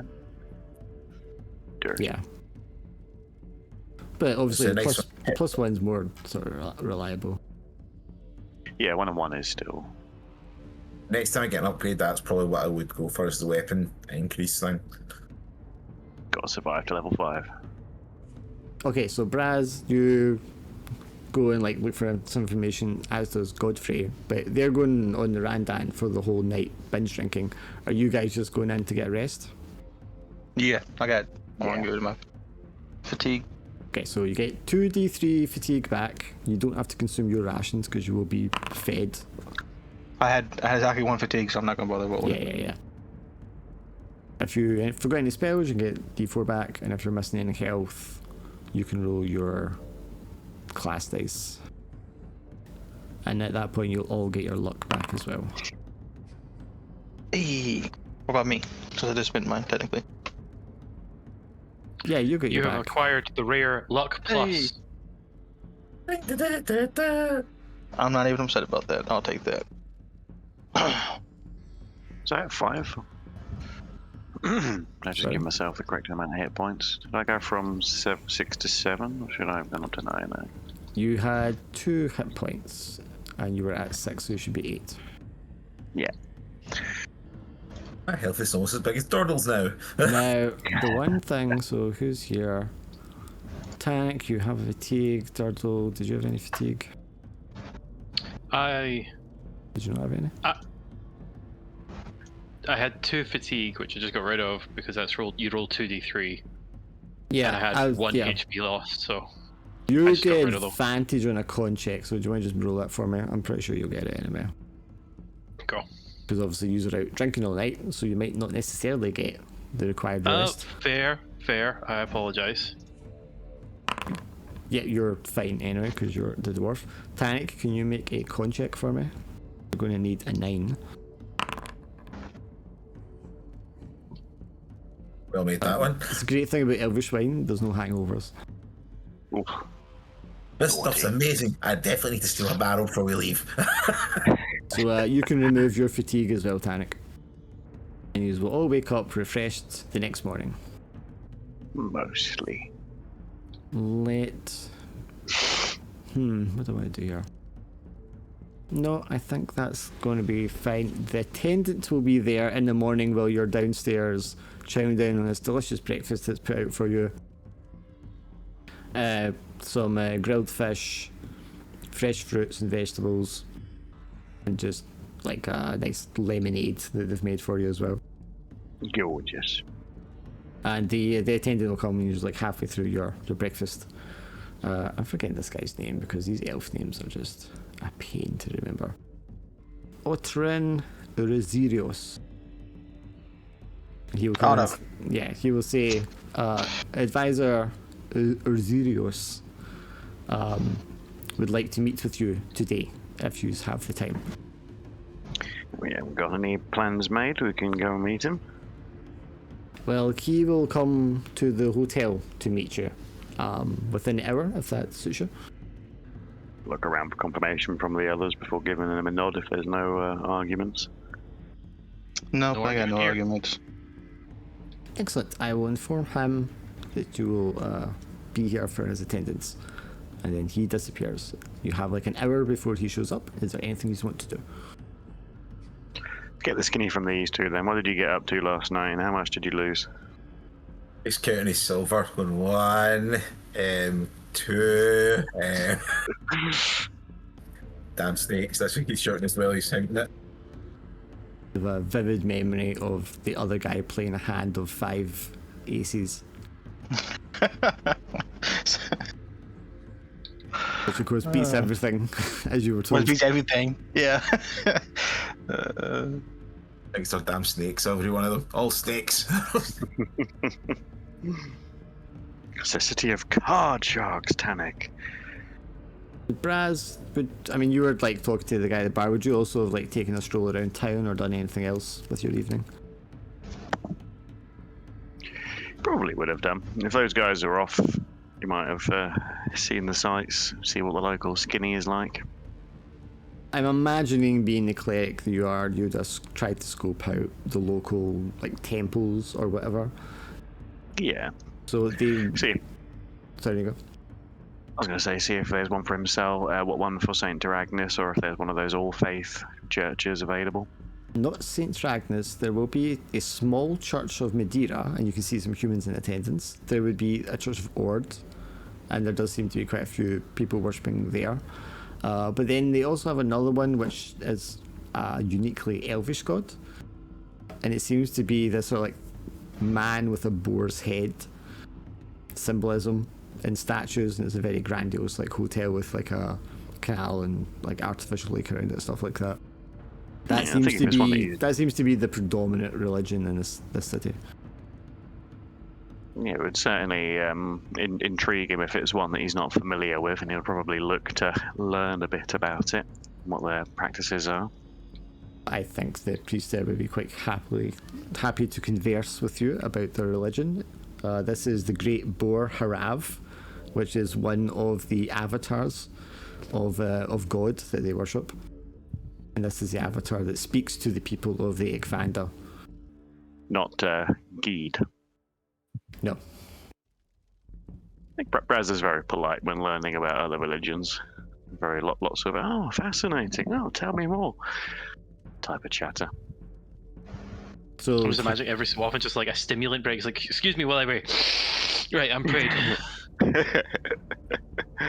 Actually, yeah, I mean, it's been the same about Geed. I imagine Harav is one of the avatars of Geed. So Geed like can take many forms, and different sects will worship one particular avatar, and there are 9 avatars. But this is the Great Boar Harav, and this is the form that Geed took when he was fighting the demon Nariashak, who was attempting to steal the world from out under him. So he took the form of a giant boar because of the tusks and the ferocity of the boar and the hardiness, and with that he was able to drive back the demon.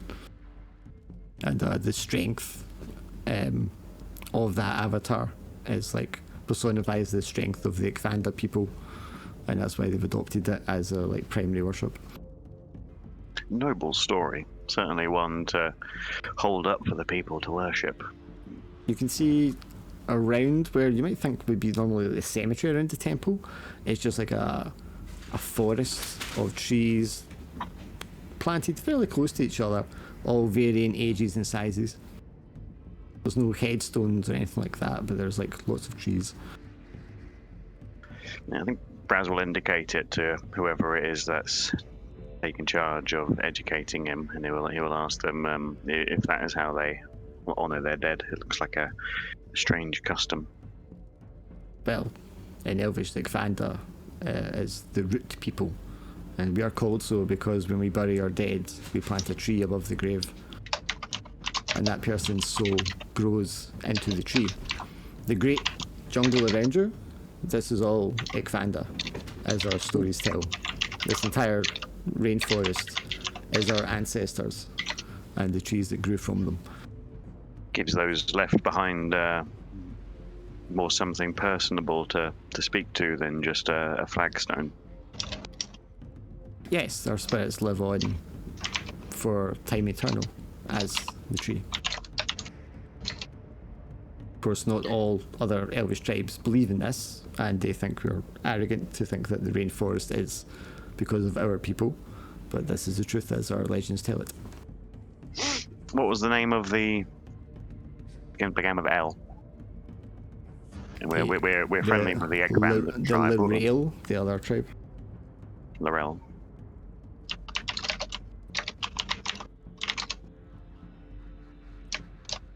Yes, the Lorel are the Sunrise Kingdom, the children of the sun. Braz personally believes that to be a bit pretentious. He asks him why do they call themselves the children of the kingdom of the sun? Well, they believe they are Gid's children born under the avatar of the sun, which is one of his most powerful avatars, because obviously the sun brings life to the world, heat to the world, and light to the darkness. But they believe they will rise like the sun rises, and their light will be cast upon all. Doesn't leave a lot room left for any others with life like that, does it? They could start to drag you into a long theological debate about how all these different elements like complement and work with each other and the way the ecology works and all the rest of it, but that'd be a lengthy discussion. But maybe that's what you were doing with your evening. I think it's definitely how it evolves. Or evolves, rather. Yeah. No, definitely devolves. Get it right. Well, you come back highly educated about the culture of all these rich culture of these peoples, and then Dundle and Tat come in at 4 a.m. like throwing up into their wash basins and then washing their faces in it later that morning. There is that duality of, oh, did I have the better time? Should I have gone with them? Looking and puking in the basin and be like, fuck, that could have been me. Instead I got an actual good solid 7 hours and I'm ready to go. Oh, god damn it. But yeah, you have an hour to kill, so I mean, you can do what you want with that hour. If anything, or we could just skip to him arriving. Yeah, I broke down some of my coinage at the marketplace yesterday. I think that's, Braz is okay to skip to the meeting if need be. How about the rest of you? I got nothing to do. Very cool. I'm fine, yep. Woo, more fast forwarding. Okay, how do you want to arrange it when he arrives in? Because obviously you are in the hotel ahead of time. Godfrey's the only one who can really speak, unless he's speaking it common in front of us. Well, so he was speaking common in Alright. front of you before, so there's no reason to think he wouldn't be doing it again. I would just secure I don't know, a table in the corner or something, a little bit of privacy. That'd be the most setup I do. Okay, so you want to position yourselves up in a corner, away from where other people might overhear what you're saying. Yeah, and I want to be able to see the door. I don't trust these people. Yeah, I mean, I don't think it'd be quite a wide open space, the sort of like dining hall. I don't think there would be a point where you could really sit where you couldn't see both exits. Yeah, good. And if you're set against the wall at all, there's going to be windows. So yeah. Did anyone else have a preference or something they wanted to set up beforehand? Or is it good to just go ahead? I don't I'd say think go Darth ahead. would have anything prepared. No, being prepared isn't really Durdle's thing. We should totally have an escape route set and all that, but I don't really want to put that effort in. He's just, as Durdle is sitting in his full armor because he's a dwarf, he's just like, yeah. My escape route is wherever Durdle goes, so because he's the tank and I'm hiding behind him. I'm now imagining Tannic picking up Durdle and just throwing him through the wall. I'm just picturing Tanny picking up Doddle by his feet and just using his horn as a weapon to whack everybody or cut them. So you're just sitting there in a corner, sitting across from him. Do you want to sit around him? Do you want to sit beside him? Obviously, he's going to come in with the attendants. He's not coming in with any guards. He is wearing the same sort of, I don't want to call it bandana, but it's a bandana across his head. But he is has a large, dark-coloured, plain-coloured cloak over his garments to kind of hide the grandeur of it. He comes in with the single attendant that you spoke to previously, who just kind of stands at the door as he comes in. There's only one or two other people eating or drinking here, and they're over at the bar area, so they're not close to the table that you are sat at.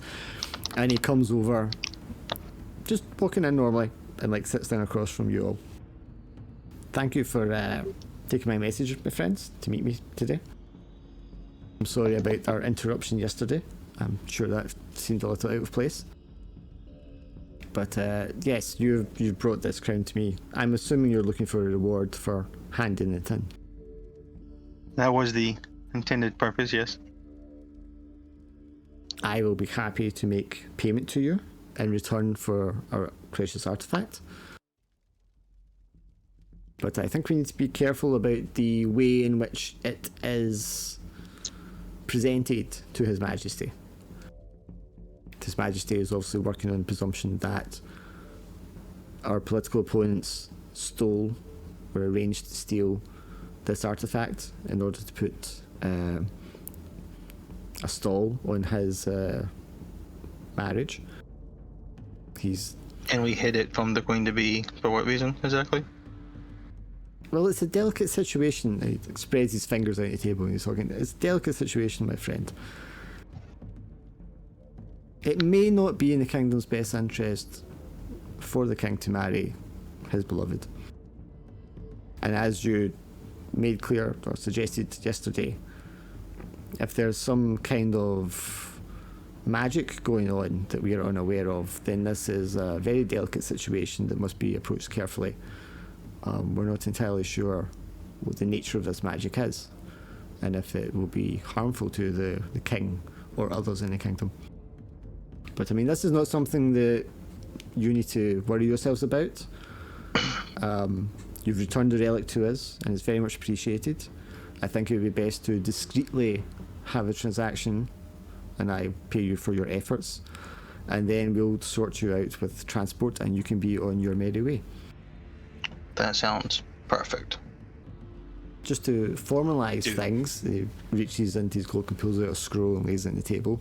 I will need each of you to sign this contract, agreeing not to disclose any information about this transaction. Oh no, it's a Rumpelstiltskin title contract. He takes out an ink pot and a quill. You don't mind if I just read this over, do you? No, of course not. Take your time. It's in common. With my poor intelligence, I will try to make sense of this. You can see right away it's in common and Elvish. So what's this Elvis part that I can't read gonna say? Disregard the common bit, it is a filthy tongue. What this person has signed up for is... yeah.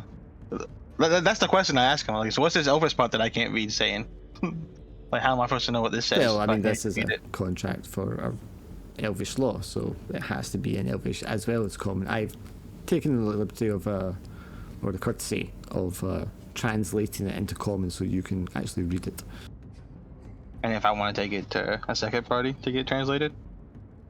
That would be completely your prerogative. However, I would like to get this transaction over and done with as quickly as possible. No doubt Her Majesty is already making inquiries as to your whereabouts. She seemed quite wrinkled by the presence of your friend, the dwarf here. I seem to do that to people. Sort of let's nods skip without through. saying anything. Let's skip through the contract to the part about the pay. Let me get down to that part since I can't read all of this. Is that even listed on this contract? Yes, you will be paid 2 gold each, Oh hell no, which is 8 gold in total. no. He's just like, what do you mean no? I mean no, like 8 gold for supposedly priceless artifact with Priceless in a centuries worth of- cultural sense, as you alluded to yourself. This is merely a band One of that- silver and gold. one that you apparently can't just make a second one for. So for your king to get married, you apparently have to have this one. 8 gold is a substantial amount of coin, my friend. 8 gold. I am merely an advisor to His Majesty. I am not the treasurer. Right, so maybe we should talk to His Majesty about payment. Okay, give me a charisma roll with advantage. Public advantage. I ain't never rolled with advantage. Gotta figure that crap out. Hey, what do you think is a fair price? Alright, well, let's see what we're considering here. We got priceless artifact with cultural, priceless culturally. Your king can't get married without it. There is a war that might be happening because this was stolen, so lives are on the line. At least 40 gold. So you're all pitching. Yeah, everyone else speak up. Hey, we're a party. We get to split this how we want. You're in charge of it. Sorry, I'm back. What did I miss? We're negotiating price for this artifact. He was offering He offered you gold. 2 gold He a offered head. us. Yes, he offers 8 gold total. 2 gold pieces. Which, mind you, isn't even enough to buy you an elven longsword. Wasn't it like 2 gold and some silver to buy you an elven longsword in this city? 40 gold, I think, makes sense. Well, it's 10 gold each, considering the level. Yeah, 10 gold each was my offer. 10 gold a head. And that's me not being greedy, in my opinion. It's enough to pay for a week-long bender for us all. Well, 2 gold and maybe the name of a reputable merchant that won't rip us off while we're in town. Quite a gulf there between 10 gold a head and 2 gold a head that you're pitching, so we just want. So Braz wants to take the 2 gold, but he wants favor in the city, so we're treated better. Which I don't think this guy can. Well, this guy can guarantee that from his supporters, I suppose. Anyone who supports him. But I don't plan on staying in the city, to be honest with you. I'll let I get extra gold and then just leave. I don't think Yeah, sorry. So I don't think Braz is the type that would haggle over this item in particular. He's probably not the type that would say, "Oh, wonder how much the Queen would give it to us as well." Either. Well, he does also want you, because you missed it, Braz, to sign a contract agreeing that you will not tell anyone about this transaction. Mm. I'm going to grab a drink. just You guys, imagining, give me a number when I get back. Yeah, I'm just imagining Durdle signing it and going, so what do we do now since we've gave the crown to this guy? And then he immediately just combusts in flames because he told someone. The gears has taken effect, and blood just gushes out of your eyes and ears. Well, I don't, if we're discussing it in character in front of him, I don't want to say too much, but if you guys want my opinion outside of character. Outside of that's character, I feel that we're being I do suspect it's the elf is something the elven is something like, hey, disregard it. This is the real contract. Well, the contract's sketchy enough that we can't read all of it, so I'm not going to sign that. He can, not without taking it to somebody who can read it. Tell me about it. Someone independent. It's not an elf.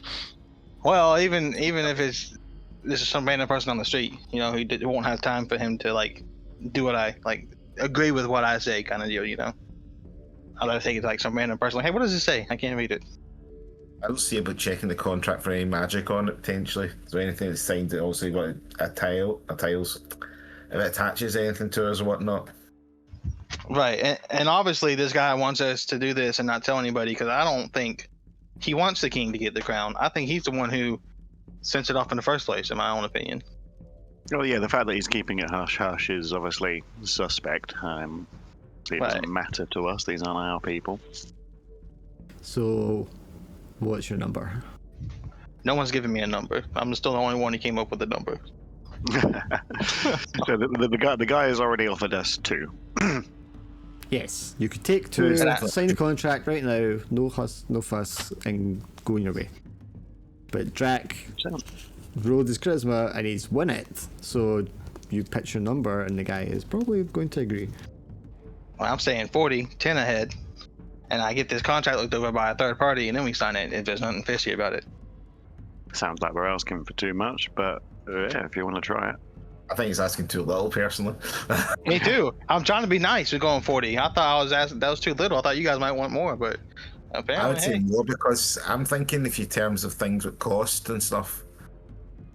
I just for a jokeful sense, looking also like at the legendary sort of like the cruising sort of thing, like 18 gold is like 2 legendary weeks of everything. So if you're thinking under those sort of terms of wealth and money to do something like that, that would be like a base level, I would say, of being like a max end, 18 gold each.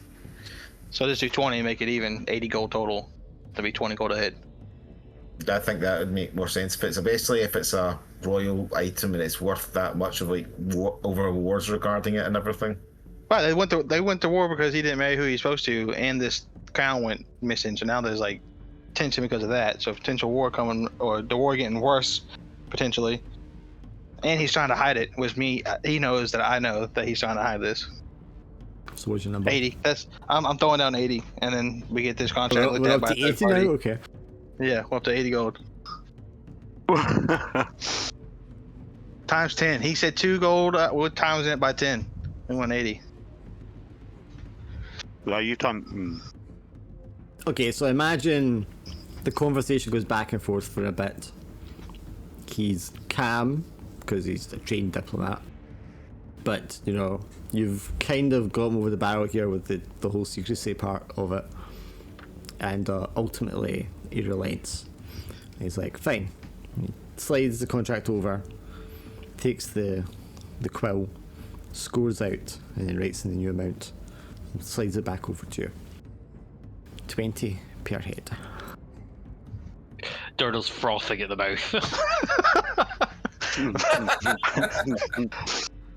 I hold all the contract up. He's not hiding this. He is frothing at the mouth. He is vibrating out of pure just gold lust. Just caught looking between the elf and Godfrey in sheer surprise. Right, so I'm gonna take the contract. We're gonna get it read by somebody. Like, I need to know what this Elvis part says before I sign anything. You look around, there's 2 guys at the bar, and there's the barman. Your nearest people. But they're all elves. Yes, see this contract's it, and they just immediately combust into fire. I wouldn't ask anybody in this bar. I would step outside. What about Zeb? Seb would be a nice choice. Yes, if he hadn't already talked to Seb. I'm afraid he would already have talked to Seb about it. I don't know about that. But Zeb obviously has some sensibility of owing his life to us. That's why. Yeah, we could ask Seb but we had to find him first. We had to track him down. Okay, well, he can send his attendant to go find Sev, because they'll know where to find him. That works for me, I guess. We're gonna trust Seb with this. Okay, the guy sits back, crosses his legs, crosses his fingers, and then leans over to the barman and calls him over and orders you all a round of drinks while you wait. The barman comes over, pours you all a glass of wine, and Otarian picks it up and drinks his wine. I get the sense that, like, when we sign this paper and hand it over to him and he leaves, he's gonna walk away like, I'd have paid 150 gold. After a while, the attendant returns with Sev, who is not wearing his armour and stuff that he was wearing before, but he's wearing like civilian clothes, so just like a green and white sort of robe. Sash comes in, sits down, it's like, everything okay, advisor? And he's like, yes, your friends here want you to review something for them. Show them the contract. Sorry to bring you in on this, Sev. We don't really know a lot of people around here, and we can't read Elvis, obviously. So he's translating Elvish into Sylvan for you because he doesn't speak common. Common, yeah. And then you'll have to tell the rest of him what it says. I'll tell him if it says anything, like I think we're being. Otherwise, if it's like, it's just a normal contract, we can assign it. Okay, so yes, I mean the details of it are basically it's like an NDA, right? You're just agreeing not to tell anyone about this transaction, about the item being transferred, about the amounts being made. And you're basically like swearing an oath on the penalty of death to not utter a word of this to anyone outside those involved in the transaction. And that's it? Contracts between you four and the Royal Advisor. Okay, well, if that's all it is, it's simple enough. He leans back. Well, I'm glad you're satisfied. Now, if you don't mind, and gives you the quill. I don't trust this, but I'll sign it. That's a lot of gold. Okay, you sign it. Who'd you pass quill to? I guess who's sitting next to me? Maybe Tannic here? Yeah. Tannic passes you the quill. Ty just puts a bit of ink in his paw and puts a paw on it. Finger in it like a wee claw mark. Sure. Who'd you pass the quill to? I'll take it up next. As well put his John Hancock on it. Lastly, passes the quill to our demon-born turtle. Turtle. It's like the quill is proper shaking on the paper. It's like weird dwarven runic, but it's an absolute scrawl as his hand is like tremoring on the paper as he tries to write his name. It's like one of those memes where it's just the characters like. I'm about to make how much gold? Oh my god. Oh, there's so much beer I could buy. Like, So much I could lose in one night of drinking.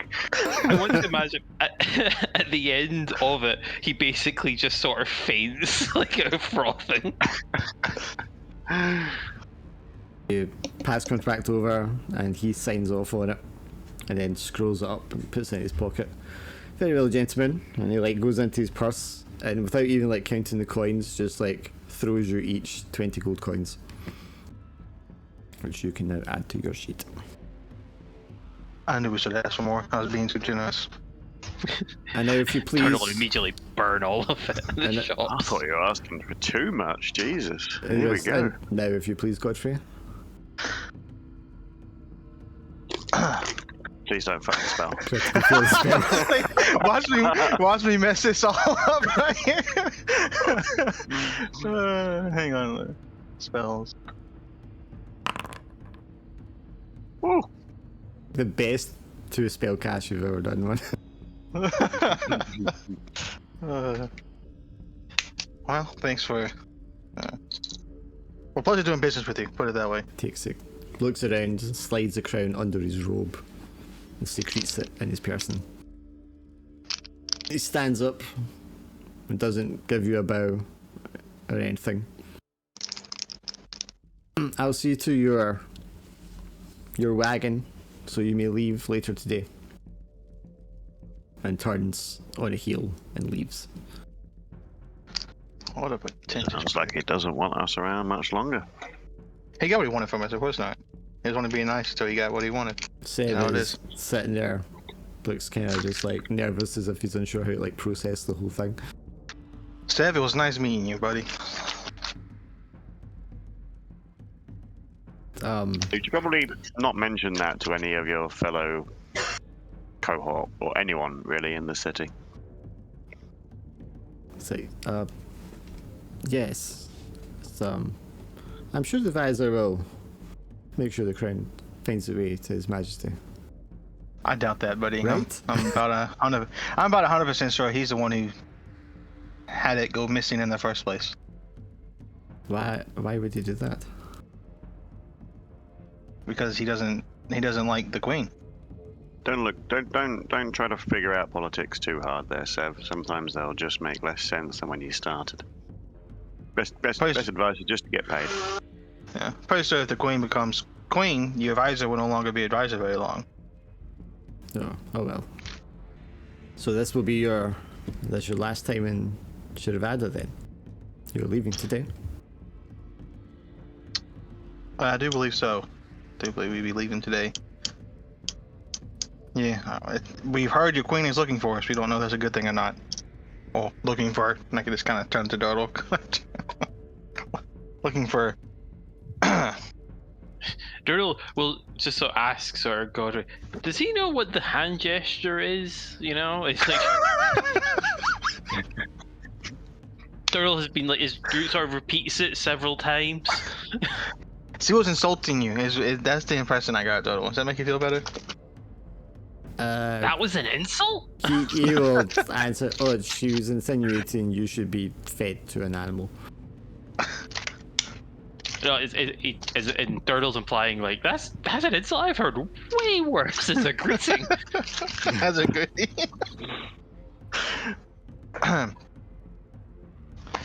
Sev? Yes, my friend.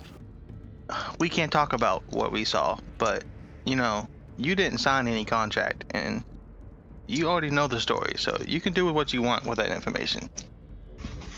Carefully, I'd recommend. If it offends your sensibilities, what happened here today? I will think on that. Thank you. I was just letting you know that he forgot to include you in the signing of the contract. Godfrey instigating more civil wars for the Elf Kingdom. Listen, Sev's my buddy, okay? He's my buddy. So if he actually loves his king and he wants to do something about it, I'm letting him know he has that opportunity. He doesn't have to do anything about it, but if he wanted to, I'm just letting him know he could. Nudge, nudge. Now, do you know any good shopkeepers around here who won't rip us off before we leave? I think as a soldier, if it comes to like buying things like weapons and stuff like that, he wouldn't like actually be purchasing that himself. Yeah, like a quartermaster. Wouldn't Yeah, he? they get it from the armor or whatever. It'll be provided for them. Yeah, that's true, but that doesn't mean he doesn't have friends. He might know someone who knows somebody or something. Yeah, it's never hurts to ask. Let's see if he tends it up. Or maybe he just knows No, a merchant by reputation He's, or his, something. yeah, he doesn't have that many friends. Yeah. I rolled for it. No, he does not. Well, then we have to look around, and maybe we can ask about a merchant with a good reputation or something. If you guys want to spend some of the money you just got, that is. So I will I don't take mind you it. to the market. You have a little time. The attendant will inform you that your colleagues, the other soldiers, have been informed you'll be leaving today. There will be a wagon prepared for you to take, so you can take your goods and transport it along the road. Let's have a little browse on the market. I'm gonna give Zev 3 gold coins Okay. for all of his help. Ooh, someone's feeling lavish. He will take them because that's a lot of money to say no to. Yes. But yes. he's obviously a little uneasy about all of this. Like the whole thing together doesn't sit well with him. Well, I'm obviously not paying him for his silence because I told him he could spill the beans. So. No, yeah, I hope but that makes just it feel the a little whole bit thing better. altogether, he's like, I don't know about all this. Yeah. At least he got paid 3 gold coins from it. I got ambushed, almost eaten by a velociraptor, and now I'm getting dragged into something that I'm way out of my depth in. I also had a lot of gold on me. I don't like having that much gold on me. That's too much. That's too much money on me. I don't like this. I feel vulnerable right now. I'm standing real close to Dodo the whole way. Is there any difference between the elven helm and a normal helmet? It looked like the Elven Helm said free slot 1 on it, so it doesn't take an inventory slot. Yes, it is so light it will not take up a slot. Ooh. Which reminds me, I was also going to sell mine and buy one of those because of the inventory situation. It still has 1 slot on the elven helm. Right, but I also had free slot 1, which I don't think the other helmet does. It's free carry, so I think if you equip it, it won't count. Yeah. Obviously, free carry. Gotcha. Not even equipped. I bought it and it didn't up my inventory at all, and it's not even equipped. So Why would you do that? I equipped it now, but like when you buy it, it doesn't equip it. So I was checking how many slots I had. It still didn't take one. If I have the Elven Scale breastplate, can I still have the gambus on? Yes. It should say in the description for it. Oh, cool. Ignore this penalty of wearing a gambus on. Cool. Grand. How do you sell an item? What? Mine's more of a drag it? flask for our usual fire techniques. Can you just drag an item to the market and sell it? I don't see sell on here. There's a sell tab. So when you open Ah. the market, you're under buy automatically, and then there's sell. Yeah. And it should link up okay. to your inventory. Thank you. Much needed. But yeah, I think you might need to close out and come back in to have it update or automatically. Like I've sold a few things and it was still showing up under the sell tab. Before I do this, does anyone want a regular helmet or are they all good? Hell no, I'm Probably buying should the have one said that that before I doesn't. sold all my stuff, yeah. I'm good. I'm buying the one that doesn't take up my inventory space. So. I have free space in my inventory, guys. Mm. So that's like a beauty. Just in time to buy like an elven longsword. That full kit of elven gear. See what's the difference between the elven cuirass one and a normal cuirass one? Elven armor. The description should say. You should be able to click on it and just see the stats anyway. The elven same stat, but it's not because it's a free slot still. Free carry, yeah. That's what's free armor basically. Free slot basically. And the elven helmet takes up 0 space, which is really nice. Isn't it? Can you still sunder the elven helm? Yeah, it still has sundered. Doesn't have Oh, any it did? abilities on my Oh, side. it does not have sundered on it actually. That's So I the guess you price can't. pay. That was the price you pay. Yeah. It's lighter, gives you the armor, but you can't have it broken and still keep your skull intact. Because it won't break. Because it's Yeah. Elvish steel. Ooh. I don't see any elvish weapons that allow me to use dexterity. Bow. Elven dagger. It's a 1d6 dagger. To be fair, it is better than the scimitar because it's only slash, whereas that's pierce and slash. So it is better.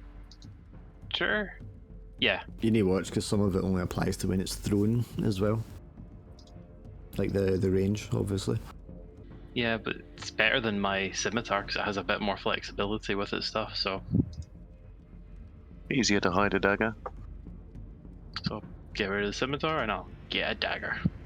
Why? Now we're doing on rations. I Poisons. haven't got any rations. Yeah, so I've been buying up some rations. I bought one for the 3 here. Or does it come in 3? I had to buy 3 rations. You get 3 rations per ration. Right. Yeah. Okay. So I bought 1, so I have 3. Do you? Because I just bought one for 8 copper and it's only given me 1 out of 3. Yeah. See, that's Same what I thing as wanted. well. Oh, didn't know that. Yeah, Dark, are you meant to get 3 stack of Let me rations for check 8 the copper? original item because sometimes they're just not updated right. So now bandages come in at a stack of 10 when you buy them. Remember You that much. should get 3 rations, so if it didn't give you 3, just bump it up to 3. I'm at 11 out of 17 now, boys, thanks to the armor upgrade. I'm still 8 out of 10. Right. Down to 11 gold. Spent 11. I spent a lot too. Yeah, I'm down. I spent 10, yeah. I'm down to 14 gold, 8 silver, 45 copper. My AC is not the lowest in the party though anymore. I'm just thinking about maybe dual wielding a weapon. Possibly just it also it doesn't really do anything if you're attacking with both, which is whoever gets the you highest get roll, minus doesn't it? you get -1 to the roll, but you get to choose the damage from either weapon. Do you roll them both and get to decide, or do you have Yes, to choose which die? you roll them both and get to decide. That's cool. Yeah, that's what I'm tempted to get a set. Have a second one. I can't use it with the glaive, but I could get it if I get my sword when I'm back in my other sword when I'm back in town. And then if I use that with my elven sword, then I can also get. I don't. That means that minus that plus modifier I got already from my level up. Yeah, I can yeah, basically. yeah. Because I can just make like a dual wield effect and put that on you so it's automatically applied as well, I think. Yeah, that would be good, something like that. I'm thinking. As harsh as Shadowdark can be early on, once you get rolling, I mean, you can be pretty powerful. Yeah, I think I'll dual wield 2 elven longswords. There we go. Is everyone get an else's health properly represented on the HUD now? Should be. Definitely sick. I just changed yours because it wasn't represented right. Because you're also up at 24. I'm gonna sell my glaive then. There's no point. Now, obviously, if you're needing space to transport stuff when you're traveling with this wagon with the goods, you could shove your stuff on the wagon. At least until you get back to Janish. Things like and then you can work things out. bedroll, the crowbars, stuff like that. But just if you need space, yeah. Don't bother doing it if you don't need space. I'm more thinking of the 1-2 punch that fatigue does for me, hitting both my con and my strength. He says, moaning, having the most carrying capacity of the group. Well, the good thing for me is when I take fatigue, it doesn't affect my carrying capacity. It's already as low as So You low. can't go, you can't go below 10. it can't go any lower. Oh, I love it. Guys, just take the worst con, the worst HP possible, and then you don't need to worry about these debuffs. And just don't get hit. I'm telling you. I learned my lesson with the snakes. I'm never getting close again. Guys, I figured out if you also take a really low charisma, if you die, you have a chance of getting more charisma. I'm good to go. That was a good shopping trip for me. That was a good bit of money and items there. Picked up an oil flask to use for in case a bit more cal tops. So, caltrops, yes. I had so much extra money, I bought a thing of elven wine in case we ever come across someone we need to butter up. Like, I mean, you have 4 cases of elven wine to pick up on your way back, remember? yeah, I had this premium elven wine right here. Oh wait, we can Yes, that was get back. Sorry, he's also handed in the crown and survived the quest, so you all get 4 XP as well. Anyone else level up? Come on, Braz. Come on, Braz. 4 XP. I'm at 17. I'm at 19 out of 20. Yeah, if we win, we need to go carousing now before we leave. I'm going for that. Clearly. Hell no! Not when I have 12 gold on me. Get the hell out of here! I ain't going carousing nowhere. Just intimidate me until you're dying, and then I'll just rub some salve in your face. 1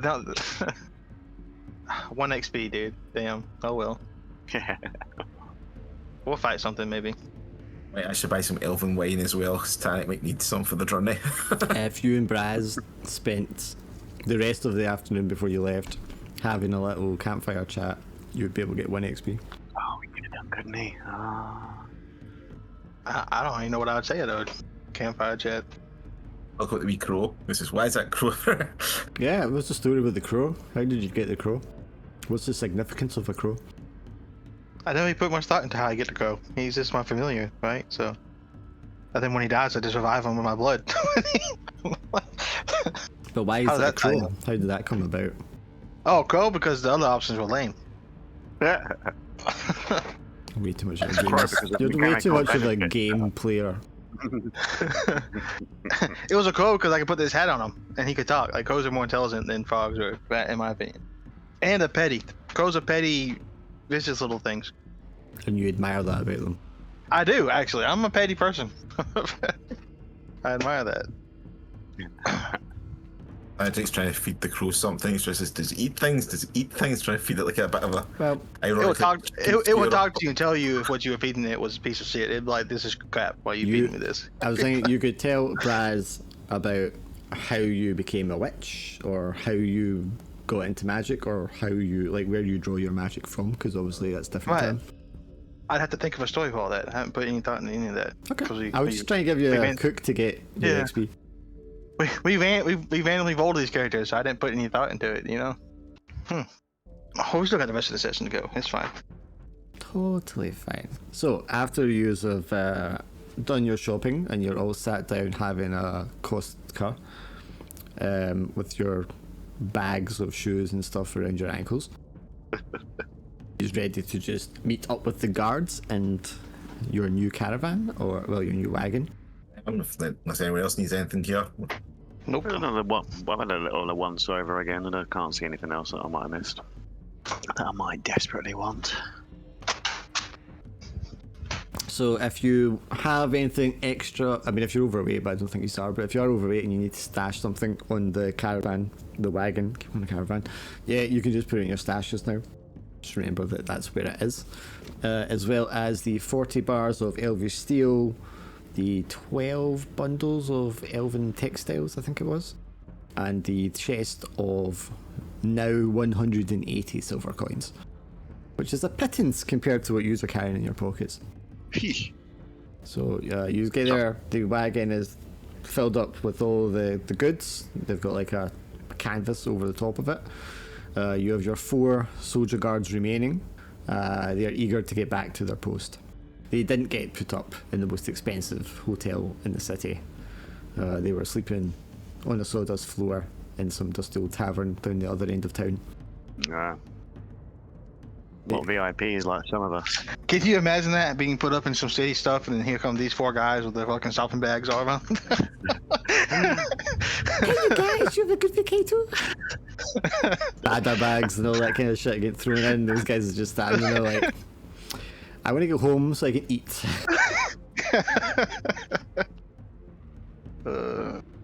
Yeah, I mean, I guess they're like, oh, so I guess you guys got rewarded for our adventure together that we were all there as part of, and that we lost one of our captain too.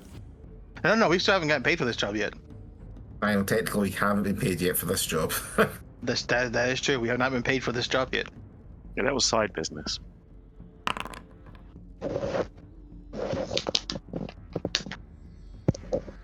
Okay, I just had to roll to see if they were going to like rob you blind, but no. Men of honor, duty bound. I suppose they could have got our hand-me-downs. Well, I mean, if they wanted to be like you, they would be mercenaries and not soldiers, right? Exactly. A lot more honourable than you, scumbags. Family men at home that they want to defend. Just within 24 hours, we've just all shown up with brand new arms and armor. Did I mention that crows are also attracted to shiny things, which is also like me? Yeah, I know that. I thought that was the first thing you were going to say, to be honest. Well, I thought the shopping trip said that for me, but just in case. So you have like a large ox-like creature that is going to drag the wagon. So it's not going to be very fast, but it can go over the uneven and tough terrain of the forest, the jungle, and is unaffected by the weight that it's dragging because it's a very strong creature. So speed will not be your companion here. This is going to be a slow and steady traversal along what would normally have been thought of as a fairly safe route, but obviously that's not been the case in your experience so far. So unless there's anything else, I guess you can get ready and start escorting your wagon out of the city and along the road going northwest back to Janish, or at least to the outpost. Give out a nice loud hee-yah as we whip those reins. And just move this out of the way. So, normally we would use roll for travelling along the road, but that's not going to be necessary. So, because I need to add your guys here. Well, actually, that might not be necessary. Wait a second. Because maybe about... So you're leaving this sort of like early evening, and it's just you're getting to the time of day, the sun's starting to set down, and you're like, okay, we'll need to pull over, make camp for the night, before we can continue on in the morning, unless you just want to push through the night. So the sort of twilight hours. And just as you're getting that time, and you're getting ready to kind of like sit down and start unpacking, yous are going to be ambushed on the road. Boo. Yous don't get to roll, this guy gets to roll. And they aced it, of course they did. So they're going to get a free attack against your caravan. Hey guys, go for me, come on. I'm the evil target. I've got the horns. You need to go for me. I obviously must have taunted you. I might just like apply this to. Hello, guess not. That's one. God damn, that's 3.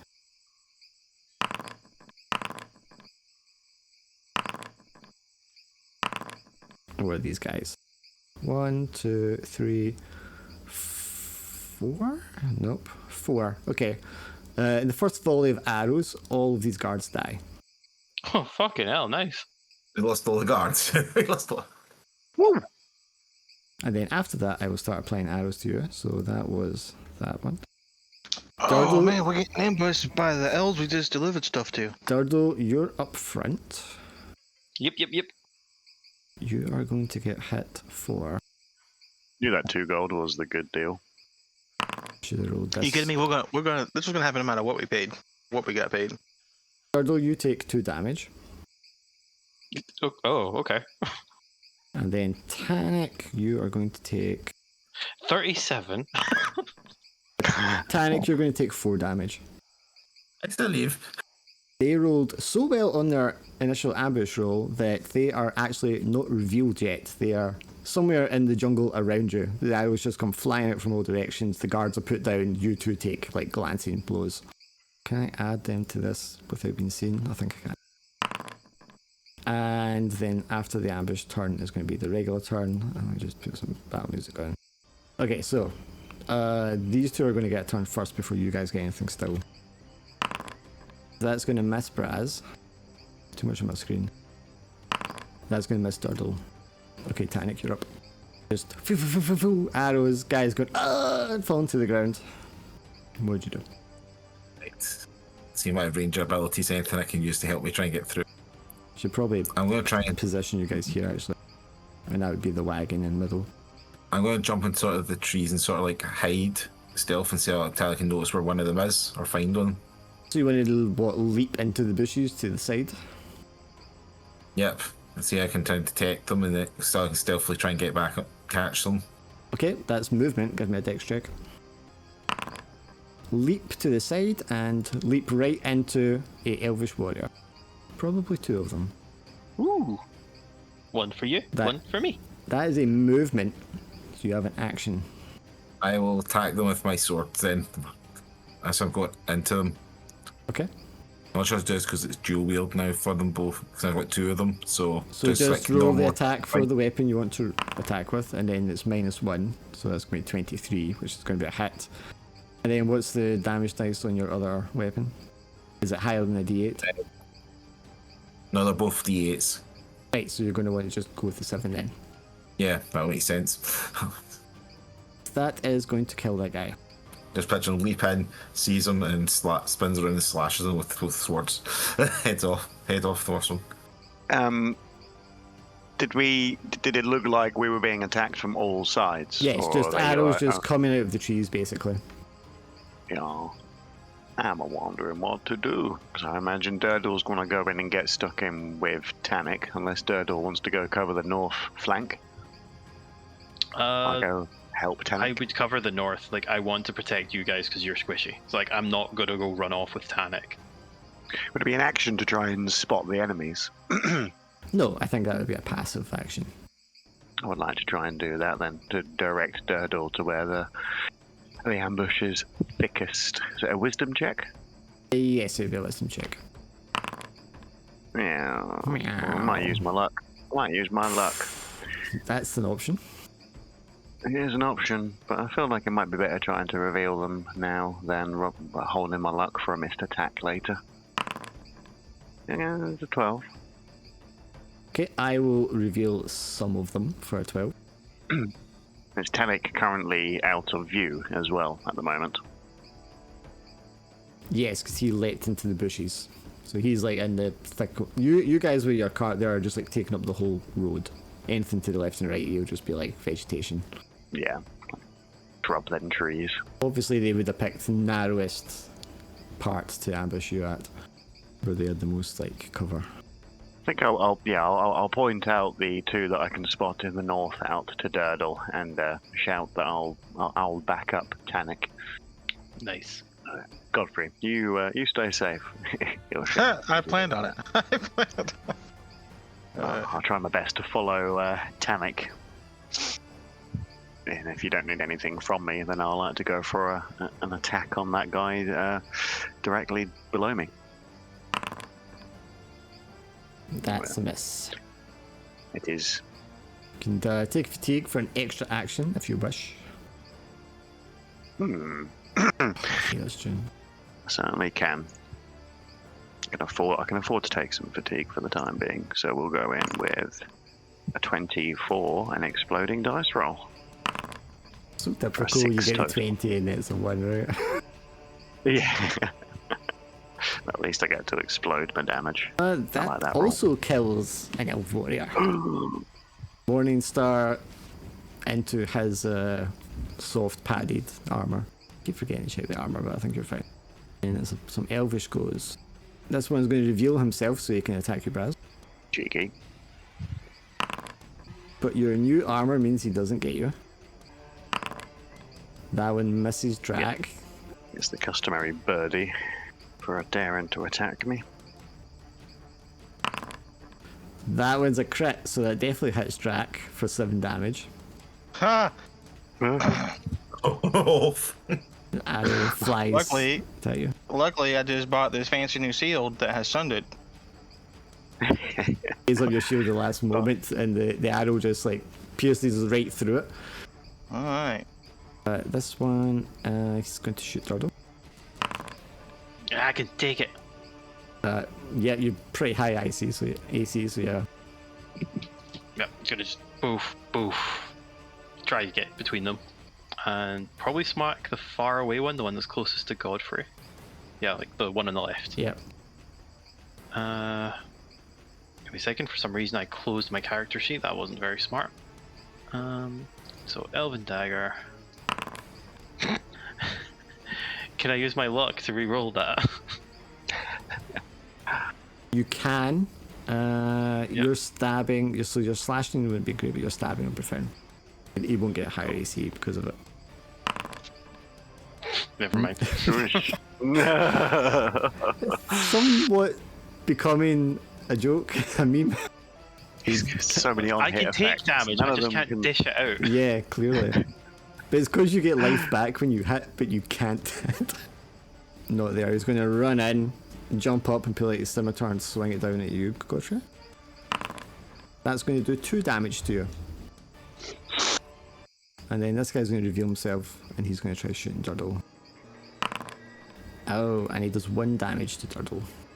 Just the one? Just the 1. Because their dice don't explode on 1s. I'm going to get in the wagon. Sure. If you want to, like, climb in and just use it as cover, you'll get higher AC. Yeah, that's basically the plan. Yep, okay, so we'll bump you up to 14 AC. I'm just going to equip my shield back just because it gives me 2 AC. That's just the easiest thing to do. I mean, as long as I remember it's 14, it's fine. Actually, I'm not going to do that because I kept my other shield and I would like to equip it when I'm in the wagon now that that's my action. Okay. I knew I didn't sell this thing for a reason. Anyways. Well, what does that take your AC to then? It doesn't move my AC, but it has sundered. So. But I did equip. Okay. I'll equip the other one. I'll just remember that I have the Barclay that's for sundered to absorb a hit. Is that my whole action to equip that? Yes, if you didn't have it equipped already. Yeah, no, because the other one broke, so I had to equip this one. How's the AC is going to be so hard to get through? Excuse me. Ah! Lion's roar time. Let's go. I don't know why they're not showing up on that thing, but hey. Ooh, yeah, that's a lot of them now. Right, I'll probably move over and attack the one that's Braz, probably. Sorry, so you want to roar? Roar might actually be a worthwhile idea here, I'm not sure. I'm actually thinking of it. I'm not trying to remember just whacking these guys, try and kick kills for you. Let's go for a roar and see what happens. You roar. You are now level 3. You are a higher level than them. So they are going to be afraid. I pick up the head of the one that chopped the head off and just point to it going, roar, roar and show her in. Well, they're only going to be afraid. There's no guarantee that they won't turn around once they're no longer afraid. So I think Baz will try and knock this guy down, whilst also retreating back to the wagon. 14? That is a hit, yes. Not enough to kill them though. I should take that guard away. Okay, he's going to fire one bow at you, Braz. You're going to be fine because you're armor. Despite your extra AC, Godfrey, that is going to be 4 damage. Jesus Christ, well, I guess I'll Sundered Mother's Shield. That's the last one gives away his position with that. It was a 22 he rolled. I'll make one roll first to see if he flees or not. No. Alright. They're trained guards, they're not animals, they're not just going to run away when they're afraid, they're just going to have like a disadvantage to coming and attacking you, or a preference not to attack you directly. And if they do get to the point where they're going to run to flee, then they'll have like disadvantage. But like, I mean, they're intelligent warriors, they're not just going to turn and run away. Who's this one? This is Durdle's one. Also Durdle's one, there's a lot of Durdle ones. 2 damage, Durdle. I finally get a crit and it's a 2. Oh. Beautiful. Get another 2 HP off. I'm down to 19. 1,000 cuts, quite literally here. Okay, just gonna attack the one that's right in front of me. Okay. Hit him. That's a high ask. Oh! Oh! Double damage! So it's your full damage, which is 6. No, sorry, 12. Plus the 8 Yeah. is 20 damage. He's very dead. Did the guy just like explode or something? How much healing does he get from a crit? Oh yeah, what'd you get You from... shank him and it's like 20 dagger cuts. I feel like I should use it because it's 2d6. So yeah, I think I'm gonna use my flourish to heal myself. Yeah. Immediately, just all of my wounds just stitch back together. Yeah, that's not demonic at all. Just hit a guy, explode him, and all of the wounds that were there are just back to normal. So Braz interjected himself here to try and shield Godfrey, I'm guessing. So he's going to hit you, Godfrey. Braz. In this. Yeah. I'm going to try shooting Godfrey with the bow. Leave me alone. Critical asshole. failure. So he's not going to hit you. He's accidentally going to hit either Braz or this other guy. What's the damage on this? I can't count. I think his bow breaks. Maybe that's better thing I have having. What you got, Witchy? I'm not gonna try anything new. I'm just gonna stick to the chide. Chide and the chew. Hypnotize. Of course you know that. I'm gonna hypnotize this guy down here. Alright. Durdle and his many adoring fans. It's 3 damage on you, Durdle. Back down to 21. And 17's hard to get through. Okay, what have we got left? Let's see. What army at Durdle? And a couple from behind still. You clear out that flank, I've got this one. Okay, right, I'll move to the next one and start whacking I'd whack the one that's on Godfrey, honestly. that one up with Godfrey. I'll go whack up to him then. Sure. You're whacking, stabbing him. Bashing him to death. Yes, because his other guy critically failed and already nicked a bit of damage on him, that's not to kill him. Another one tag just jumps out, slashes another one, he says, off with his head. Next. Only 6 left. I'm feeling like something a bit sassy, but I could just try to reduce the numbers by going for an attack. I think it's going to be a spell though. I'm going to tank myself. We're doing Shield of Faith, he hopes. Never mind. Oh god. Oh, with a- mishap table. I mean, that's way so low, like, you're not going to be able to take enough fatigue I'm to bump never. that up. But I can do fatigue so I don't lose the spell, can't I? Yes. Well, I'll let Braz use my luck actually to do that so it doesn't cause you that much. How's that? Sounds lovely. If you're willing to do that, I'll try I'll again. use my luck for you, right? Just don't get a second Cheers, time. mate. Well, you don't get the mishap at least. We don't get the mishap. Yeah. Yeah, you get lost spells back on your rest, don't you? Yes, Yeah, you get It's the mishap where you need to go and pay reparations, isn't it? Yeah. Yeah, I don't think I'll take on the extra fatigue for now. Okay, just forget it for the day. Sure. Even stat numbers. I'll just lose shield. I'll try my best to block off this guy's both of their approach on Godfrey. Oh, okay. Well, he's going to have disadvantage here because he's afraid, so he's going to miss. This guy is stunned, so he's going to wander in a direction. So if he rolls a, let's see, 1, 2, 3, 4, 5, 6, 7, 8. If he rolls a 6 plus on a d8, he's going to wander off into the bushes. And he does not, so he's still in line of sight. And then the Durdle fan club.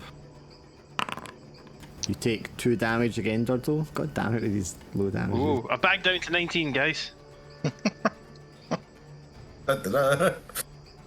Right, my turn. Probably the one diagonally right. Mm-hmm. Not bad. Not a kill though. But do I want to restore my hit points back again, guys? It's a limited number of times you can use that. 3. So I want to keep this one I'd till keep maybe it. like next round. Yeah, I'd keep it then. This guy's bow is broke, so the demon must die. 1 more point of damage. Fucking 1 and 2. Every damage and I was like 1 and 2. You wiped So out it's those 20. guards in the first round and then can't roll higher than a 2. I'm gonna roll this because I gotta keep the focus. Alright, Don't lose the spell, but you lose focus, yeah. and then you've got your action. Yeah, my action here. I'm gonna try a different spell. One of those days. I'm gonna use my luck. Reroll that. Hey, much better. Alright, so I used Shadow Dance and something no bigger than a human size. And it has to stay within your range. Yeah, I can read it. So what is it you're manifesting? Velociraptor. Oh, okay, nice. I had the Kobe the focus points. He'll move up here. I'm gonna put it behind these guys, and Yeah, it's gonna make the call it makes when it's like summoning its pack. You know, like hey, yeah. yeah. That was actually very good, Tom. I watched Jurassic Park a lot. I will see if this guy runs. He's already afraid, yet he is going to take off. It's It's like, oh, I'm not getting ambushed by a herd of velociraptors in the middle of this. I think this one might be too involved in a hand-to-hand to pay much attention. But he'll lose the advantage and he's not going to hit. Okay, what one to go to kill next? Probably want to try and go for Godfrey next to Braz, I think. There's one behind us, I'm not sure. The one on the left there is the one that's been shooting at Godfrey with a bow and arrow. Let's go get him then. Yeah, I think that's a safe bet. Ah, Tanic run. Tanic go for his next leap of death. Definitely Yeah. going for leaps of death. And one turn. Sliced in half. I just actually just going run 1 head, 2 head, 3 head. bomb, bomb, bomb. Gosh, I think it'll snake it. This little boy over here. A 15 for 4. Actually, exactly what you need to kill him. Finish him off. Good chance they're going to run off now. So let's do a wisdom with disadvantage. He's running away. Knock one of them down, Durdle. See if we can't question the fuckers. Wait, you want me to keep one alive? Yeah, we need to know Why who's not? attacking us. Oh, okay, let me try. This one. Smack. The one to his immediate right. If you could hit them. If only you could hit them. They're just too damn fast. This one's also running for it. Okay. One left. Fatigue or let it slide? So if my strength is 0, it's fine, right? As long as my con doesn't hit 0. Yeah. Because I would need fatigue to make the DC check. Is that what you're saying? Like I had to take that much fatigue, or how does this work for spells? Isn't that how it works? No, you just take fatigue not to lose the spell. Right, but could you take fatigue for like a spell burn? Wasn't that also one of the things to increase your? Yes. But that Think would just bump it to a spellburn- 10. You need an 11, so you'd have to take 2 fatigue. Well, I'll take 2 fatigue. Caster's feeling a spell make a fatigue for each +1 needed to modify the roll result to a Yeah. success, or I'm gonna take fatigue equal to the Yeah, spell tier. so plus 2 takes it to 11, which is what you need to get it off. Alright, that's what I will do then. Hypnotizing this last guy here. Then how do I get to fatigue? I should be able to just click and drag it, right? Yeah, just open up the push ability and you can drag it from there. Fatigue. Yeah. And then this Yep, guy is stunned, and then that's the end of combat. Right, we're gonna capture him, so whoever wants to just walk up and. Yep, you can do whatever you like to him now. He's just mesmerized. Whoa, whatever we like. Whatever you like, Badge. Just don't let me get around for it. It's what happens in the jungle stays in the jungle. I'm going to shove my thumb up his butts. First, I'm going to fill my trunk with stimulants, and then I'm going to blow them up. So these guys look like the same Like guys that Sev. ambushed the first one. Like Sev, they're dressed like Sev in the soldiers Uh-huh. from Shadowdark. So the Egvander soldiers. Yeah. So this would have been the silencing patrol, shall we say, sent off by the king's advisor. Yes. No wonder he was so happy to hand us over 80 gold, eh? Yeah, he's just gonna get it back, or whatever we didn't spend. I imagine. Yeah. Well, should we push through some of the night, find somewhere a bit more discreet than where we are now to rest up, question this guy? I got any gear? Because I need to replace some sealed here that just got broke on me. There's a number of bows and scimitars you can take off them. I was hoping for some sealeds by chance.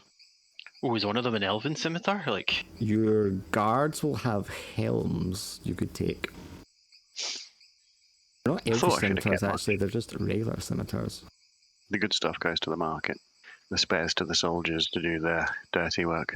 Because scimitar's already a finesse thing, so it's already like being made to be light enough to use with dexterity. Shoot it. Should we find a good camping spot off the beaten path so we don't have the King's Men round 2 Boogaloo? It makes sense. What is the list of gear? What are you looking for?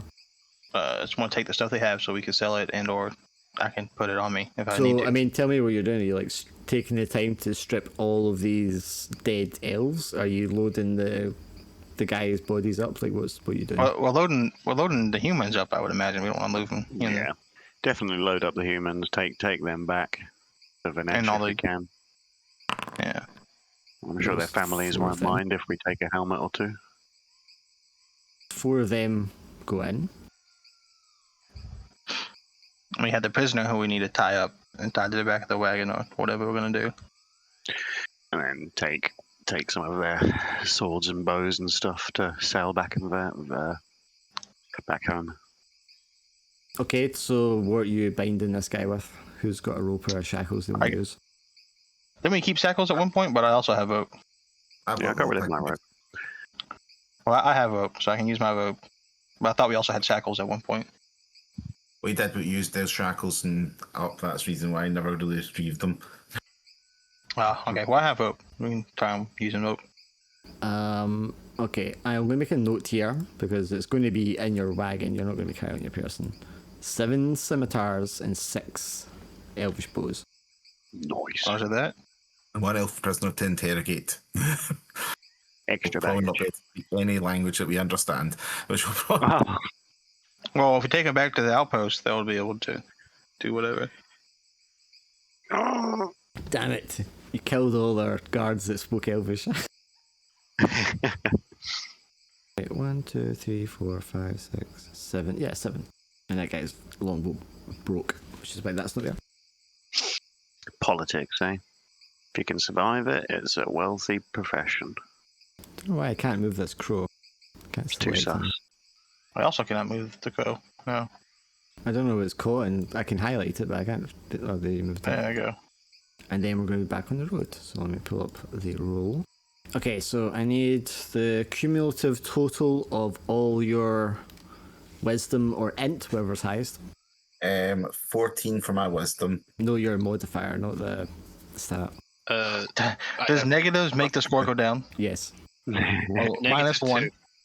I got -1. Oh no, sorry, I've got +1. Sorry, I was looking at con for some Okay, reason. so you two are negating each other. What was yours, Cal?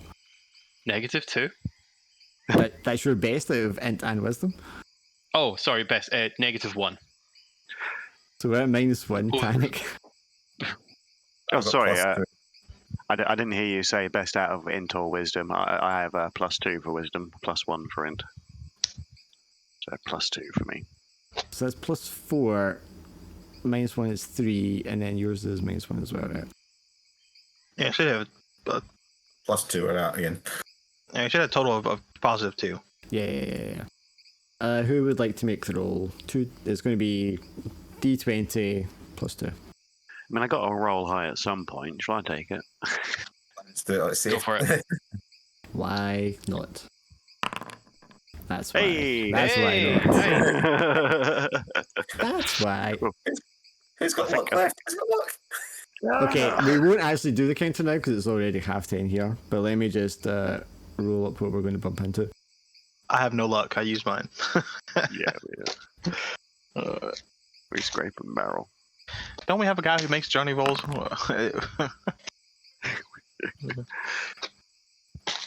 We should always just recommend it's Tannic. Every time, Tannic.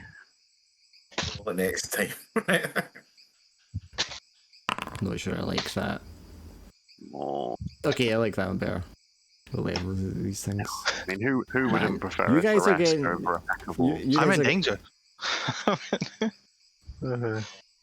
What are we getting? I'm trying to think cause what level you use and what level they are.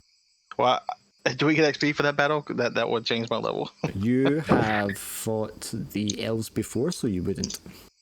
Yeah, sadly, we fought them. Elves and Tauren at the same time. You're going to run into a hunting party of lizard folk. Oh dear. How many? I'm going to have to calculate levels because you guys are 10 levels altogether, but I don't know if I'm supposed to match that or if it's like 10 guys. 'Cause level 2 seemed pretty easy for you. Oh, I'm sorry. I would have died 3 times over today. That's definitely a easy. you problem. And I don't have any more saving graces. My shields are gone. I don't have any more of those. Well, in that case, it would be a... I should randomize this. Just put a helmet on your witch's hat. I'm gonna have to trade out the elven helmet for a regular helmet. At least I get one saving grace. But I didn't get access to it. A hunting party of lizard folk. Tannic, you're the guide. Give me a wisdom check with advantage. Even that was a 9 and a 5. Eesh. Okay, you beat their stealth check, so you're going to spot them before they spot you. It's going to be a hunting party of 5 lizard folk. And that's what we'll be facing when we come back next time. Dum dum. Really nice. Jeez. Good news is, we've not fought lizards before, so if we kill them, we get a level up for Braz. No, Godfrey, I think. I'm still 3. We get, Yeah. we Three get a off. level up for Godfrey, sorry. Yeah. It's alright. I'm sure if we can manage to get home, I'm certainly due at least 3 experience. Well, we get home and finish this quest, so you should get XP for finishing the mission. Yeah. Exactly. And, I mean, It's a pity. Godfrey, if Godfrey goes down, he'll get 3 XP. So, it's all good. Oh. I want to go down then, I guess. Yeah. I've been wanting to die as much as I can. Like, I mean, I'm built for dying. Yeah. That's only because you've got a better chance of getting up, though. For the others, there's a real chance that people fail enough rolls they never get up again. Oh, I have a very significant chance of not going down either, which is a frustration. Twice, when the character, more than twice, when the characters in the other party have gone down to 0, the others used up all their turns using to try and make the intro to stabilize them and failed, and they had to rely on like a luck roll at the end to make that DC 15. So they came very close a couple of times to the person just never getting up. A stiff wind could blow by, and I'd fall down dead. Yeah, yeah. So, he's like 7 damage. I'm like, I won't shield him that because that's my whole health bar plus extra. I hit you for 4. I'm already down to 3. Damn it! I had to blow my other shield. I mean, I evenly distributed the arrow attacks at the start there. I'd wait for the guards first, so you weren't like getting focused. But yeah, I was like, I had 14 AC. Damn it, I beating 14. you need to get The highest 17. I've Like, had this whole this you whole need, campaign. you need to get 17 like Durdle, man. That's like actually hard to get through.